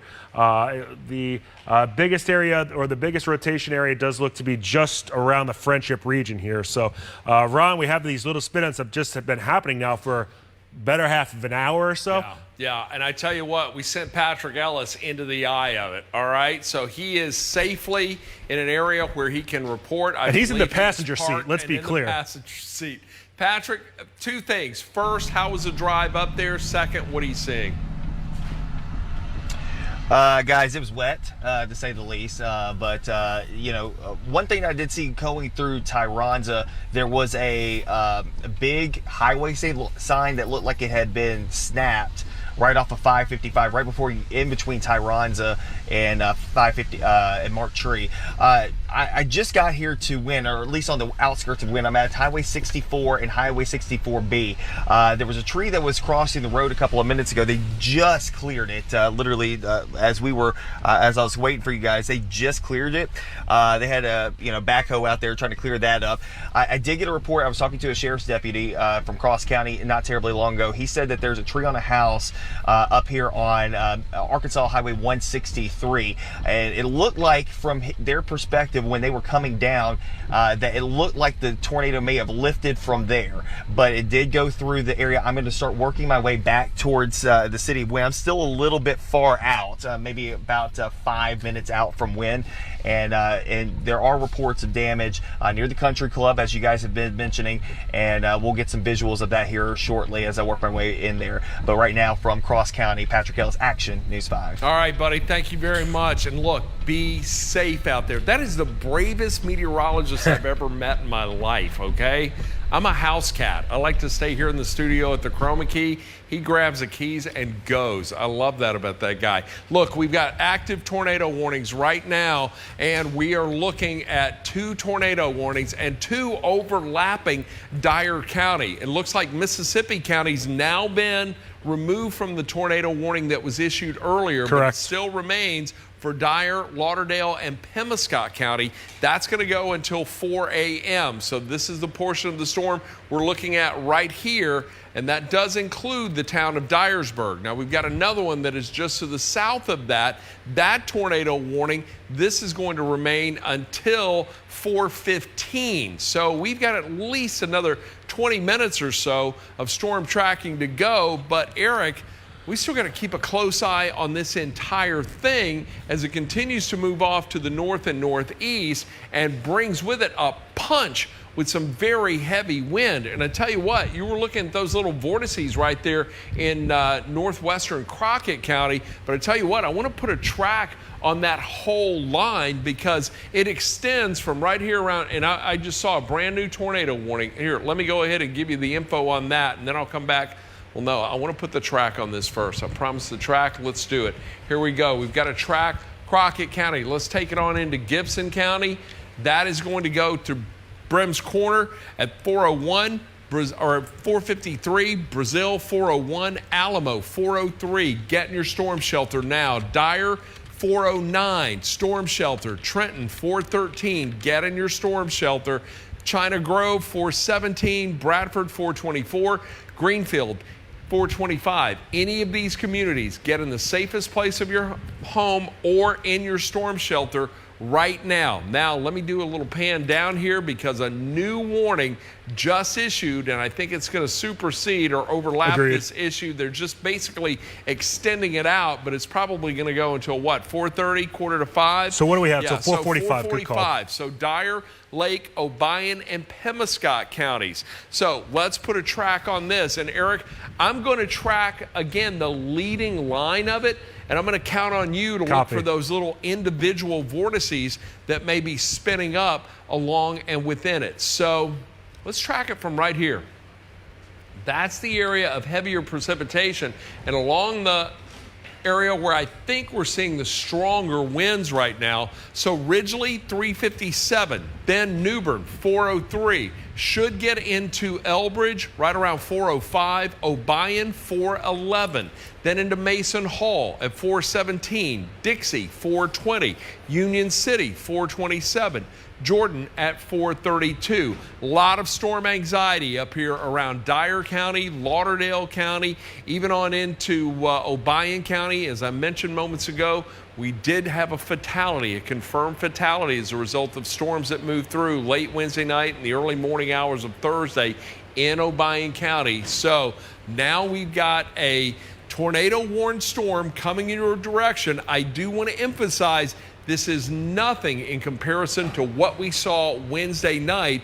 This is more like a straight line wind event with little vortices within it, little quick spin ups, and that's really what we've been seeing so far. But they do have a history of producing damage. And as a matter of fact, as this was coming on through northeastern Arkansas, as it moved out of Cross County earlier this evening along Highway 64 and north, there were reports of damage in those areas, and now this whole thing ejecting north and east. So you have to treat this with extreme caution as it's moving through, because even the straight line winds can bring down some big trees, do roof damage. We're not looking at those catastrophic tornadoes we had Wednesday night, Thursday morning, but wind is strong and can produce some significant damage nonetheless. Eric, what do you have? What are you looking at? So, Ron, I think it's worthwhile to point out here, as far as Haywood County goes, don't get me wrong, it's raining pretty hard right now. As far as tornado-warned storms or severe thunderstorm-warned storms go, you're in the clear right now. If you're in Tipton County, you're in the clear. Mississippi County. And keep in mind, just because I say you're in the clear doesn't mean it's not going to rain extremely hard. And even some small hail embedded, some strong winds, lightning, the whole 9 yards with that. But just as far as the actual severe weather threat goes, it really is isolated into northern portions of the Mid-South right now, specifically for Crockett County, over into Dyer County, into Gibson County, Obion County, Weakley County, and Lake County as of this time. What we have going on for the velocity, nothing's really popping up here that's catching my eye as far as seeing those couplets. The green and the red here starting to really almost overlap each other and create that hook echo that we do talk about here. These are all just quick little spin-ups that happen here, and they happen I mean, within one scan, you can go from being in it to out of it to back in it again here. Some really strong winds are about to be approaching and moving through Dyersburg here in the matter of a few moments. If we look at some of the potential rotation detector values on here, wouldn't be surprised if we do at least have some rotating clouds going on just to the west of Dyersburg. Right now, if we get a little bit closer look into Ban Mill, that's an area to keep a close eye on. Haynes Road, Bush Road in Evansville. This is yet again looking in Dyer County, over towards Wells Road, South Walker Lane, Gar Hill Road. Some of those areas keep a close eye out for and get to that safe place just to be safe than sorry. No reason not to. We go close to Friendship right now. Now we're back into Crockett County. Friendship Loop Road, or Friendship Eaton Road rather, over towards Elizabeth Road, back into Jared White Road, Harbor Road, over towards Eaton. Those are just a few areas you want to keep a close eye on. And here's your first alert to get into that interior portion of your house right now. A little closer of a look at some of the bigger roads that we have in that area are over towards Riverside Yorkville Road, and looks like this is actually a train line that we have going through here by Forks of the River and further up to the north here near Curry and Hopewell. So those are hopefully a couple of areas that give you a good idea where we're talking about here into northern Crockett and throughout Dyersburg County right now, as there are tornado warnings in place. 3 of them currently around the Mid-South right now. The one that does include Crockett, Gibson, and Dyer County, that is until 4:15.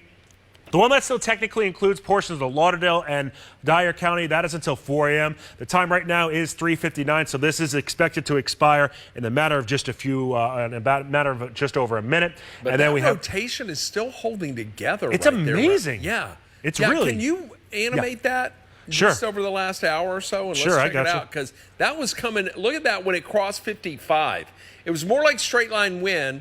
Then it just kind of tightened up a little bit, but it is still holding together. And yeah, it's rotating. It is certainly rotating. Look at that. But Ron, would you agree with me as far as just a safe assumption? And you never want to assume, for obvious reasons. If you're aside from being in Dyer, Crockett, Lauderdale counties, and over towards Gibson, Lake Obion, and Weakley counties, you feel like everybody south of that is in a pretty good spot right now? Yeah, I really do. And look, we even talked earlier tonight, yesterday, I don't even know what day it is, but we talked about the greater probability for the strong to severe storms to be north of the I-40 corridor into northeast Arkansas, northwest Tennessee. And if we take a look at the big picture here, that's what we're seeing. Now look, in Memphis and Shelby County, it's coming down pretty good. As a matter of fact, guys, can we take our Midtown camera? I want to show folks, we've got some heavy rain crossing the river, coming through the medical district, and now in Midtown. Winds, not so much. We're not seeing that much in the way of wind speed here. At one point, the camera was shaking. I was keeping a close eye on it. It was showing some pretty good motion there, but we're just getting rain in Memphis. So folks in Memphis and Shelby County, if you're waking up to the storm coverage here that we are providing here tonight, we've been on the air since just after 1 a.m., another night of storms. Fortunately, not as strong as what we dealt with Wednesday night, but again, not impacting the Memphis metro in the way of severe storms, getting some heavy rain. The focus tonight and this morning right here around northwest Tennessee, but we're also starting to see this whole thing, whoops, I didn't mean to do that. We're starting to see this whole thing eject north and northeast, and that's going to take the stronger winds and the potential for additional tornadoes outside of our coverage area. So once we get this through Haywood County, out of Crockett County and Dyer County, I think we're going to be in good shape.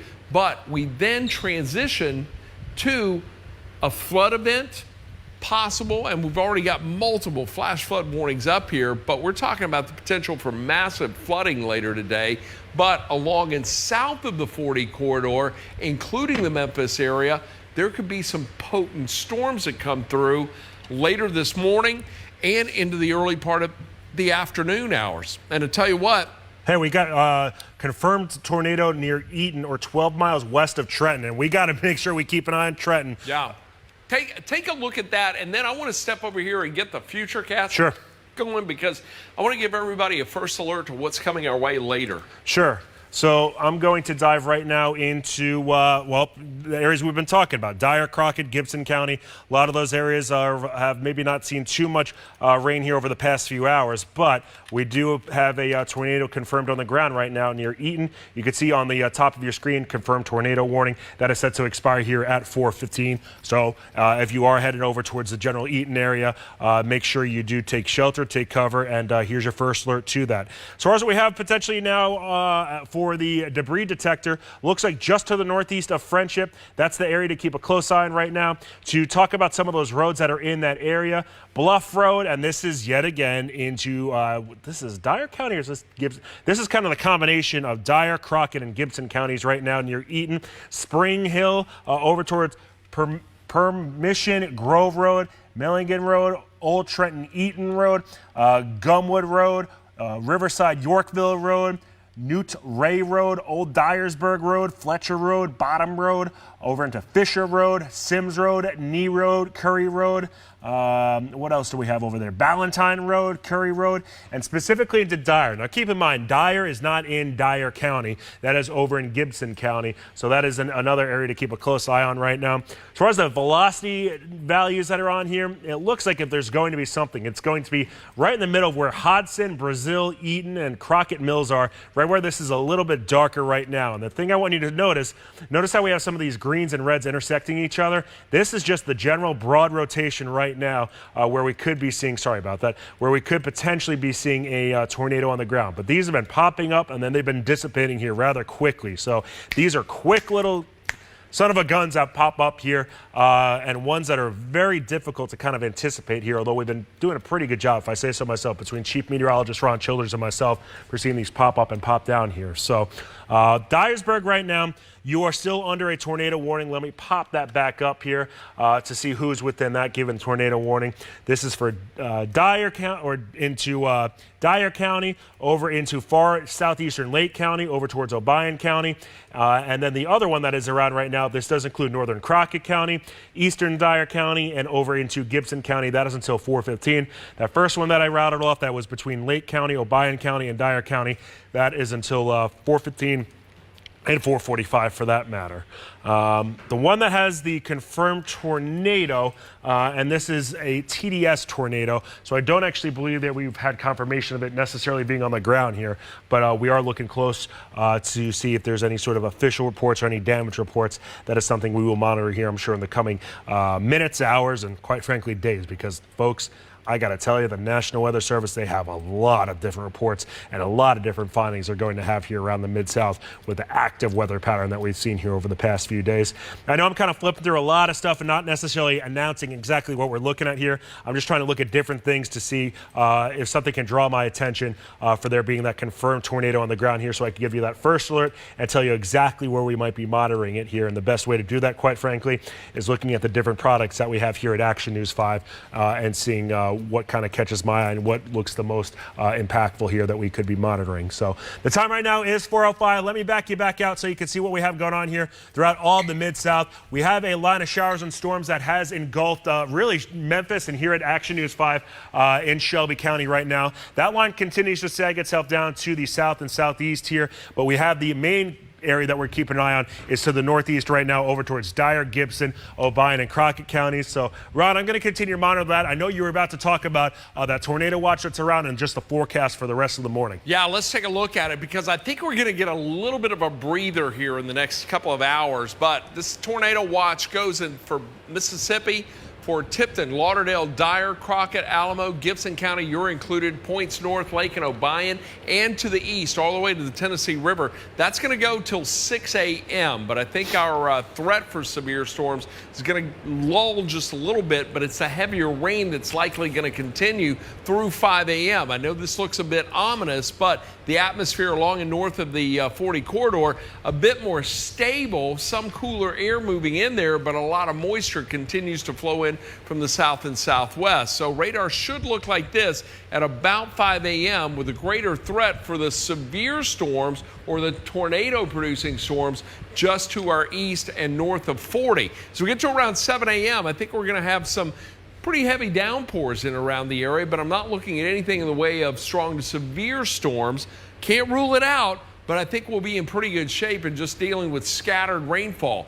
However, as we get into the late morning hours, right around 9 o'clock, we're going to see a more potent line developing right around Little Rock, Arkansas, and between 9 and 11. That's going to make a push towards the Mississippi River. And all of these areas along and south of the 40 corridor that have not had rain, hey, Ron, that still have a lot of, I think we should jump over to Patrick's, the Comfort Dynamics First Alert Storm Tracker. He's got some debris, it looks like, out there on the road. All right, good deal. Let me take you through this because the real critical time for Memphis and areas south is going to come right around between 9 and 11 this morning. That line's going to push through, and along that leading edge all the way down, we could find more tornadoes, damaging wind, very heavy rain, and it progresses east into West Tennessee around 1 o'clock. Could see more Boeing segments, more spin-ups, and that's going to impact northeastern Mississippi as we get into the afternoon. By 3, should be pushing out of the area, but we're going to continue to see rain, and that's when we're likely going to be dealing with flooding conditions. Right now, we've got 2 tornado warnings. We're going to talk more about that in a moment. Let's check out Patrick's live shot. Patrick. There we go. Eric, what are we looking at? Oh, wow. I see debris on the ground. Where is he? Can you tell us? I'm not actually 100% sure, but you see him playing with the camera right now, moving it around here. So that must mean he is in the passenger seat. Correct. In the back, looking at some debris. I'm not even sure what it is we're looking at. Looks like some sheet metal, some trees Wait. down. He's on. Okay. All right, Patrick, we see your shot. So this is in Fitzgerald Crossing. Okay. Just to the south and east of Wynn. This is, I got to check and see. I think it's County Road 785. And either it's County Road 785 or 741. I got to check and make sure. But yeah, power lines are down. This is just in the road, and I think that it's a little worse a little farther up from here. There's a power line across the highway, I think that was 284, as you kind of come into town, so they were blocking off the highway there. But yeah, definitely some damage. And when I got out, you could smell that, that pine smell, that mud smell that you get when it's kind of churned up. That's the smell that is currently out. Excuse me. Out here this morning. And that's a very distinct smell after tornadoes. Very distinct smell after that. Sorry to jump in there. Hey, Patrick, I know. Oh, no problem. No, go ahead. Oh no, I was just going around and kind of showing. I mean, this is this is just some tin, and again over here on this side, power lines are down here, but the power is off on this side of town. So I'm gonna work my way a little farther down, and I'll check in with you guys in just a couple minutes. But and Patrick, definitely smell that fresh mud. Just FYI, we were on that storm as it was moving through. It was showing a very distinct signature, tornadic signature. We followed it on through, and we were pretty concerned about it the moment we saw it. So now you're bringing us visual confirmation of damage, power lines down. You've got the sheet metal out there. Is there debris still flying in the atmosphere? I noticed you coughed a little bit, and oftentimes there's a lot of dust and stuff still in the air. So be careful there. No, I'm just barely holding on at this point. I think we all so are. That's just me being halfway sick. I tell you what. But when. Yeah, okay. But it does seem like, when we were coming down here, coming down Highway 64B, there's a spot over by Crowley's Ridge Country Club. That's where we got that report. There are a lot of trees down off in kind of the neighborhood. So I think that the track came from basically just behind me and then went in that general direction off to the north and east. I'll turn the camera so you can see me. But again, the city of Wynn itself, I went through, kind of downtown, coming in this direction. It's fine. Lights are on, okay? But it's the south side here, Fitzgerald Crossing, and then on the far eastern side of town as you're heading out towards Levesque and Crowley's Ridge Country Club. That area, we did see the the trees down, the one that was across Highway 64, and then we had a report when I talked to the sheriff's deputy that there was a tree that was on a house over on Arkansas 163, just north and east of where I was previously. So there is some damage here in Cross County from the storm, and I'll work my way back here. The road kind of goes in like a U shape, so probably the next piece of damage is going to be probably a house back here, and we'll see what we can see. Patrick, we did get confirmation of some damage at JB's Steakhouse. That's on 64B, I do believe. So if you happen to be traversing in and around that area, let us know, get some video, or just jump right in here, all right? We still got another few minutes we're going to go with these tornado warnings we've got, but I think we're just about to a position where we're going to get the severe weather out of here, and we'll be able to transition more into get a little bit of a lull before our next round moves in later this morning. But right now, back with you as we're tracking storms. We've got 3 active tornado warnings right now. Let's take a look at them. First of all, we've still got the tornado warning that's for northern Dyer County. It's now including Lake and Obion counties. That's going to go until 4:45. Now there's another warning that is just to the east of that. This tornado warning and really overlapping warnings. At one point, we had this warning that was for Crockett, Dyer, Gibson County. That's just about to expire in 2 minutes, but it's been replaced now with this tornado warning, and that is going to remain for Gibson, Obion, and Weakley counties. That's going to go until 5 a.m. So there is still a lot of activity out there this morning, but the good news is all of this really starting to eject to the north and northeast, taking that stronger wind outside the Action News 5 coverage area. I do want to zoom in quickly and just give folks in Gibson County a first alert as to where these storms are going to go. We'll track it from the leading edge of the heavier precipitation right now. Let's put a track on this, and I'm going to go just outside the polygon warning and tornado warning and track it to the north and northeast. So Kenton 414, Greenfield's going to move through there about 425, 430 into Martin, Dresden 436, Gleason 442 should make its way into Palmersville at about 448, 455 into Cottage Grove, and we'll see it get into Prometheus right around 5 o'clock. Now there's also a portion of this storm that's going to impact Madison County if it continues moving in that direction. I know that's just outside our coverage area to a bit. Looks like it's going to stay north of the 40 corridor, but I want to put a track on that as well as that continues to move off to the east. So I tell you, let's just track that along 40 as it's likely going to ride along that direction. So Humboldt 417, 426 into Milan. Atwood at 431 should get into McLemoresville right around 439, 451 into Huntington, 459 Clarksburg, and then we'll see that move into Brewston at 504, Halls at 507. So again, that's outside of our coverage area, but I know many of you may be watching us on Facebook as well as actionnews5.com. By the way, for those who have lost power, I'm talking to, you can't see me right now, but for those of you who are in the path of storms later today, 2 things. I want you to keep your smartphones, tablets, and your laptops fully charged, all right?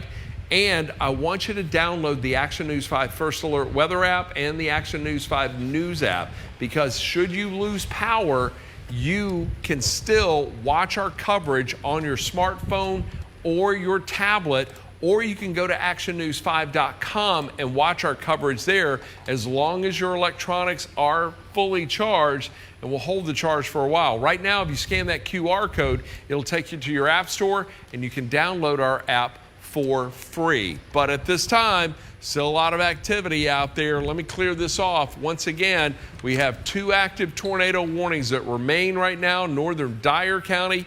Dyersburg, you are pretty much in the clear. The town of Dyersburg, you're safe. But the stronger winds now moving north into Lake and Obion counties. But Dyer, you will remain under this tornado warning until 4:45, and then we've got the other tornado warning. This is for Gibson County, and that is moving on north into Weakley County, Obion County. You're going to get clipped by this as well. That's going to go until 5 o'clock. So that's what we're looking at there. Let's reset the picture, show you what's going on.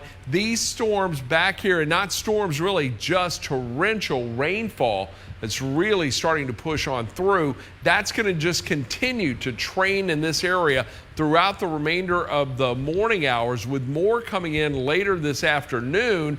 But that's also going to be followed by a more potent line that should start to approach the Mississippi River right here. And that's where we could see some really strong storms developing for areas east of that, and primarily along and south of the 40 corridor as we get into the late morning and early afternoon hours. And that's most likely to impact the Memphis metro right around 11, 12 o'clock this morning, as this storm system's still coming together back to the west. And as a matter of fact, let's take a look at what's going on the Little Rock radar right now. Because look, flooding, no severe storms right now. That's good news. But at the same time, this line right here, that's really going to start to come together as the morning progresses, and that's going to make a push to the east.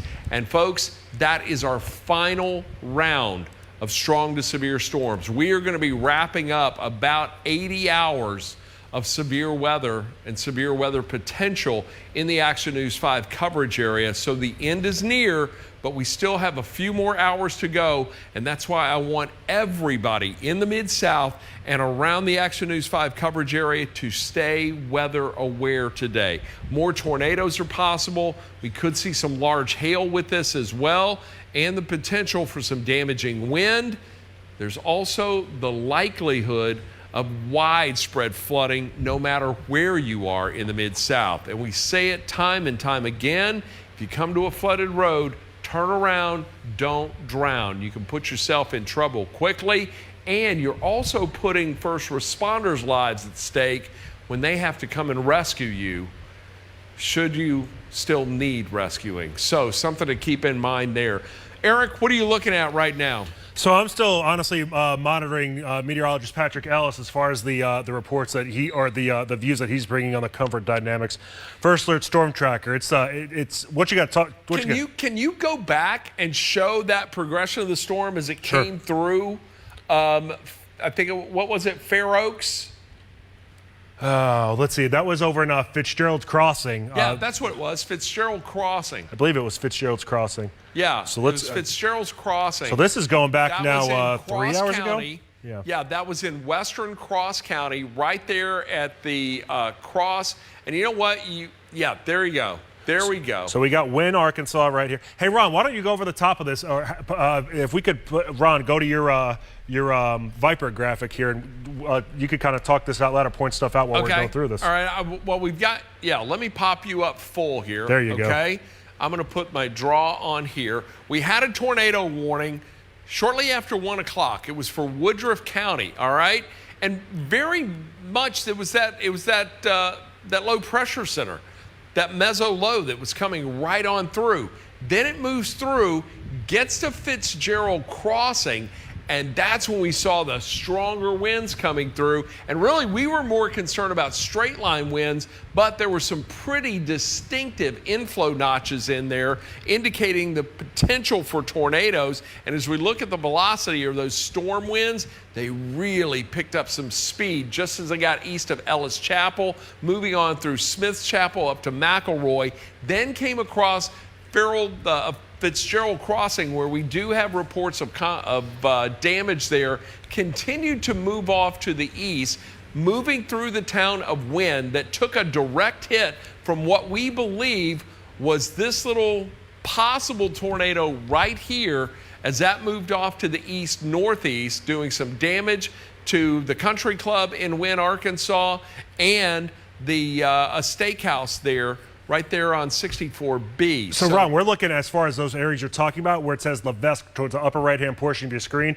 right towards the edge of your arrow. That's exactly what we're talking about. And this was at 1:40 this morning. Eric, I'm going to let you go ahead honestly, and Ron, move forward. Let's flip it over. I think we should flip it over to Patrick just because it looks got new stuff? he has some sort of damage. Oh, Patrick, yeah, take that shot live. Can we do it right now? Patrick Ellis, first meteorologist on site there, I do believe. Patrick, where are you? Tell us what you're seeing.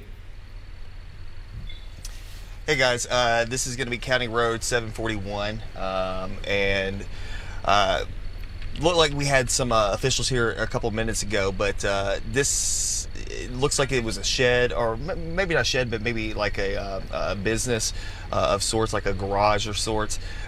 There's a house over here. I can't get the lights not on there, but there's some damage to the house over here. Obviously the power's out as well.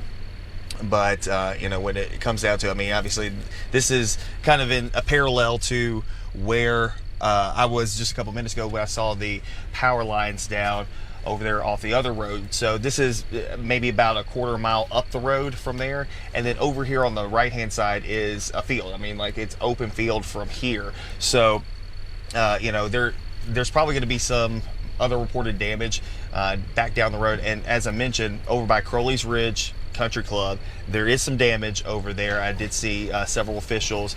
I was working my way down Highway 64B, and they were kind of checking out an area over there just beyond where 64 and 64B split. Crowley's Ridge Country Club, not far from that area.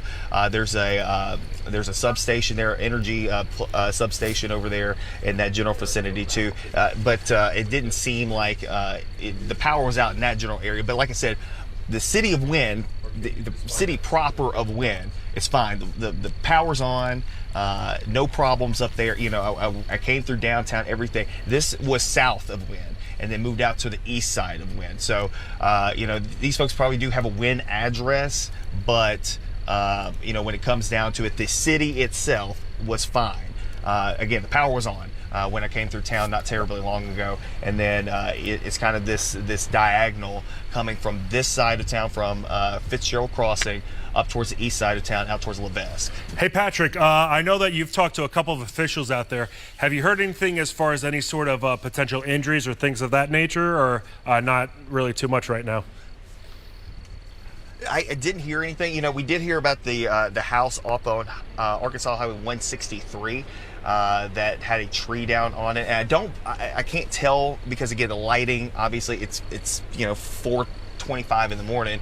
The lights, unless I turn the camera, the truck in that direction, I won't be able to see. But there's a house over here on my left-hand side, and it does look like they have damage. I can see people kind of walking around out there to see what's going on. But this is actually, if I'm not mistaken, this is probably the debris from the house that is over here. You see the Hey Patrick, we have some very powerful lights on the side of the First Alert Storm Tracker.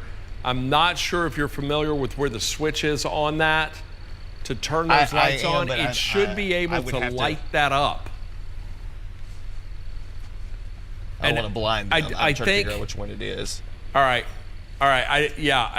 It may not be a great thing to do right now, but it would give us a better view of what you're seeing there, I do believe. We had those installed recently. I couldn't even tell you where the power switch is on those right now, but that's Patrick's car from It's now right in on. front of me, but I can't, I don't think it's, I got to find the power supply to it. Okay, but, all right. The person who's up here, you can kind of see. There you go. Oh, yeah, there you go. Turn around. There you go. So at least there's a tree down there that's evident in the front yard.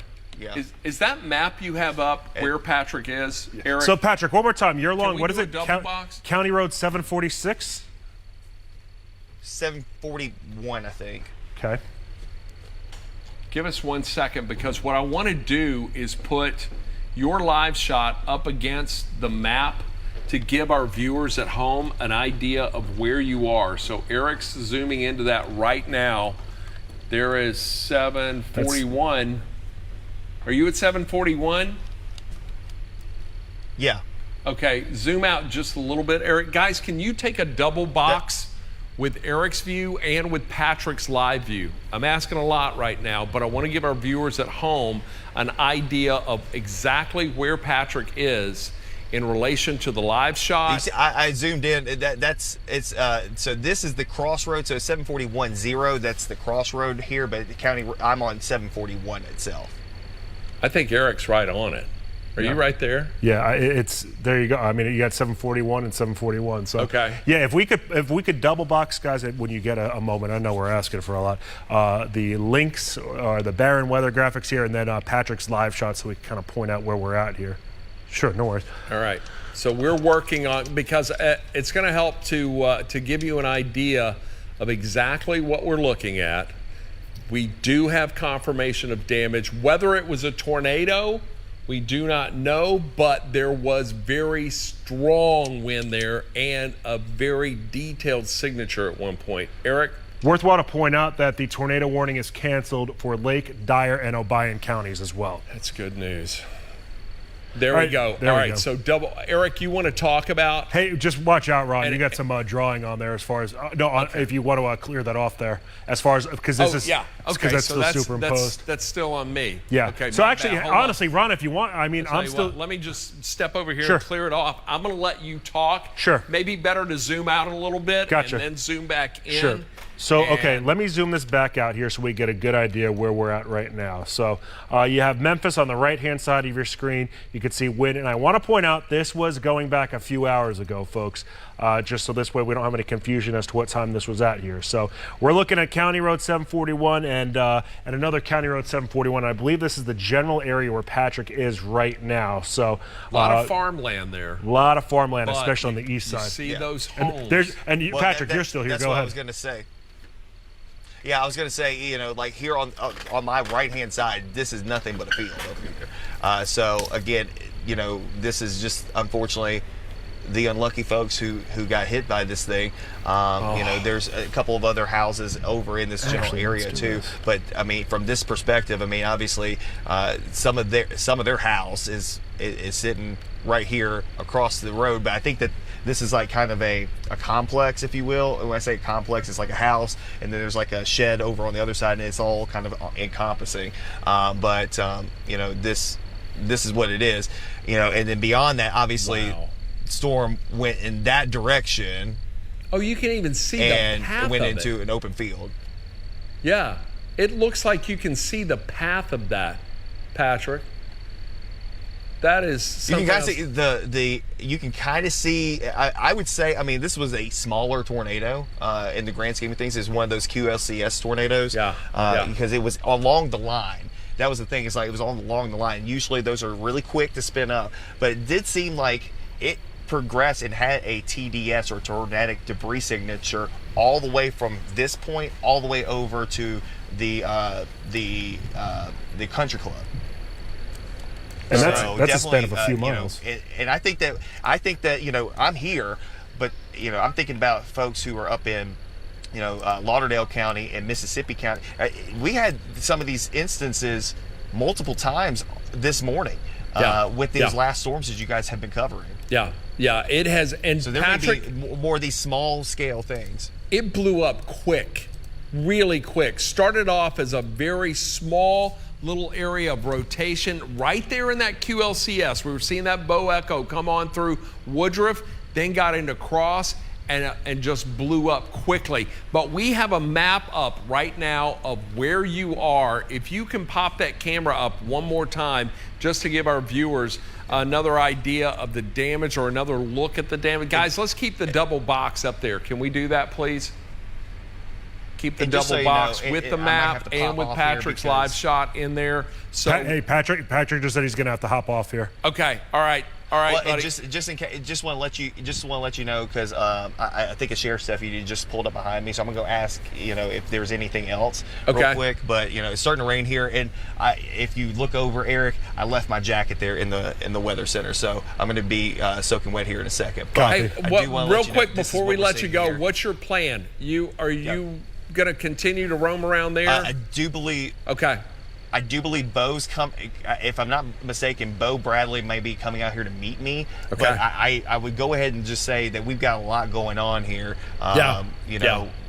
from the multiple standpoints, as we were just talking about it, it's not just here in Cross County. We had those debris signatures all the way over into portions of Mississippi County. We had issues over in up around. I went through Tyronza on my way here. I went all the way up 555, came down Arkansas 75 to get down here to Cross County. There was a lot of flooding, I will say that. The flooding concern, going back to what we've been talking about, the flood concerns are going to be high on mine as well the next couple of hours. But there's other spots where we've had that debris signature, or debris signatures, I should say, that were going to be, all the way through places like Crockett County and Lauderdale County. So we're not forgetting about you guys. I'm just now way out west. Yeah. I can't get back across the river right now. So Right. we're trying to work our stuff, and the rain's starting to come back down here after it kind of slackened up a little bit. All right, buddy. Well, look, we're going to let you continue to roam, follow the damage, come in behind it, bring us reports. Eric and I are going to hold down the fort here. Stay safe. And Patrick, you come to a flooded roadway, what do? You turn around, you don't drown. There you go, buddy. All right. Great job this morning. Great job. Patrick Ellis, he's been going for hours on end. He went home, took about a 2-hour nap. I think you've had about 5 hours of sleep in the last 5 days, 4 days maybe? Close enough. And I was supposed to come in to do the morning show this morning, so I was already ready to come into work. And then I looked over, and next thing I know, tornado warnings were popping off like it was nothing over here. And of course, you guys have been tracking it all the way, so kudos to you guys as well back at the studio. All right, well, we've got the morning show. You go on damage patrol. We're wishing you the best, Patrick. Be very careful out there. And look, you come across anything else that is significant, jump right in, all right? We got your shot up. We're ready to go at all times. All right, let's get back to tracking storms here on the First Alert Doppler radar. Tornado watch remains in effect now until 6 a.m. Mississippi, Tipton, Lauderdale, Dyer, Crockett, Haywood County also includes Lake, Obion counties, Gibson County, Weakley County, and then points east to the Tennessee River. But I am happy to tell you that a bit more promising look is coming our way. This is Futurecast. I want to show you this again, all right? I know it looks a little ominous, but it's picking up on the heavy rain that's going to continue along and north of the 40 corridor through the morning. The severe weather threat should be just about out of the area. As we get to around 7 o'clock this morning, folks getting up and at 'em, going to start to survey the damage, see what's out there in northeastern Arkansas, northwest Tennessee. The rest of us are going to be dealing primarily with scattered showers, mainly along and north of the 40 corridor. We're going to find temperatures in the low to mid 60s here, but this area right here, it is ripe and juicy. And as the morning progresses into the afternoon hours, we're going to see those temperatures rise just as this part of the storm, the final push, that final leg, makes its way toward the Mississippi River and should be right at the river right around 11 o'clock. Now, I think we're going to be in good shape from, I would say, let's go Lauderdale County to Dyer County and really north of 40 in East Arkansas in the regard to severe weather. Cross and Crittenden, southern Mississippi County, can't completely rule it out, but there's going to be a better probability for strong to severe storms to your south and to your east. And that's where I think we're going to really find things starting to blow up right around 11 o'clock as it makes its way toward the Mississippi River. We go from 11 until 1 o'clock, should be pushing into West Tennessee. This thing may pick up some momentum. We really initially at the beginning of the week thought we were going to be tracking storms well into the early morning hours of Sunday. Looks like we're going to get the severe threat out of here by this afternoon. All right, but at 1 o'clock this afternoon, right here, we may still be tracking tornadoes. And again, mainly south of 40 and into northern Mississippi, where we could find temperatures near 80 degrees this afternoon. So the potential for some of these storms to blow up, produce tornadoes, damaging wind, large hail, that's going to be a very distinct possibility. Then as the afternoon progresses, I think, and the forecast, the Futurecast also showing the greater threat for severe storms pushing to the east into the shoals of Alabama, moving on into Middle Tennessee. What will be left behind, however, is torrential rain that is going to fall on an already rain-soaked ground. That's going to lead to some massive flooding, and I think we're going to be dealing with the potential for some big-time flooding, especially northeast Arkansas, northwest Tennessee. That will continue on into the evening and possibly overnight hours tomorrow night. So this is what we're looking at right now. We've got the stronger winds pushing on through Gibson County, northern Madison County, still dealing with the heavy rain, strong winds that's north of Jackson and along and north of the 40 corridor. The rest of the Action News 5 coverage area now becoming a bit more tranquil, but at the same time, preparing for that final push that will come through later in the morning. Here we are right now at 4:37. No severe thunderstorm warnings anywhere in the coverage area. We're dealing with flood warnings right now and heavy rain that continues through northeast Arkansas and northwest Tennessee. We have seen several hours of rain in this area right here. There could be some big-time issues as we get on into the day today as a result of the flooding there. I think we're going to wrap up our coverage, our live coverage with storm tracking right now. Get ready for Action News 5 Saturday morning. Meteorologist Eric Brill has been with me, since yesterday. So before we throw it back to programming and get ready for Action News 5 this morning, Eric, do you have any final thoughts on what we've seen and what we're currently dealing with? So, Ron, I think you really kind of covered it all up here. As far as any sort of warnings go, those have been dropped from a severe thunderstorm warning and a tornado warning aspect across the Mid-South. Do want to point that out. As Ron did note, though, we are expecting more showers and storms. Some of those will be strong to severe to move through the Mid-South here as we move into the rest of the day, with an emphasis really between about 9 a.m. to about 3 p.m. What you're looking at your screen behind me right now is an enhanced risk of severe weather that's in place for the majority of the Mid-South. That's that area in orange. The area in yellow, that's a slight risk, and the area in green, that's a marginal risk, albeit outside of the immediate Mid-South here. So, Ron, got to get through today, man. Between the two of us, Patrick Ellis, got to get through today. And look, to all of you that are at home watching this morning, I want each and every one of you to know we're not leaving until this is gone, all right? So we're going to continue to track this. We're going to regroup, put together some new info, get together the forecast for the morning newscast coming up. And what time do we go on the air? 5. What time do we start? At 5 a.m. So I need about 20 minutes just to get it together, get the forecast together. We'll see you back here at 5 o'clock. Right now, severe storm threat is out. But in the meantime, stick around. Stay tuned to Action News 5. I'm going to throw you regular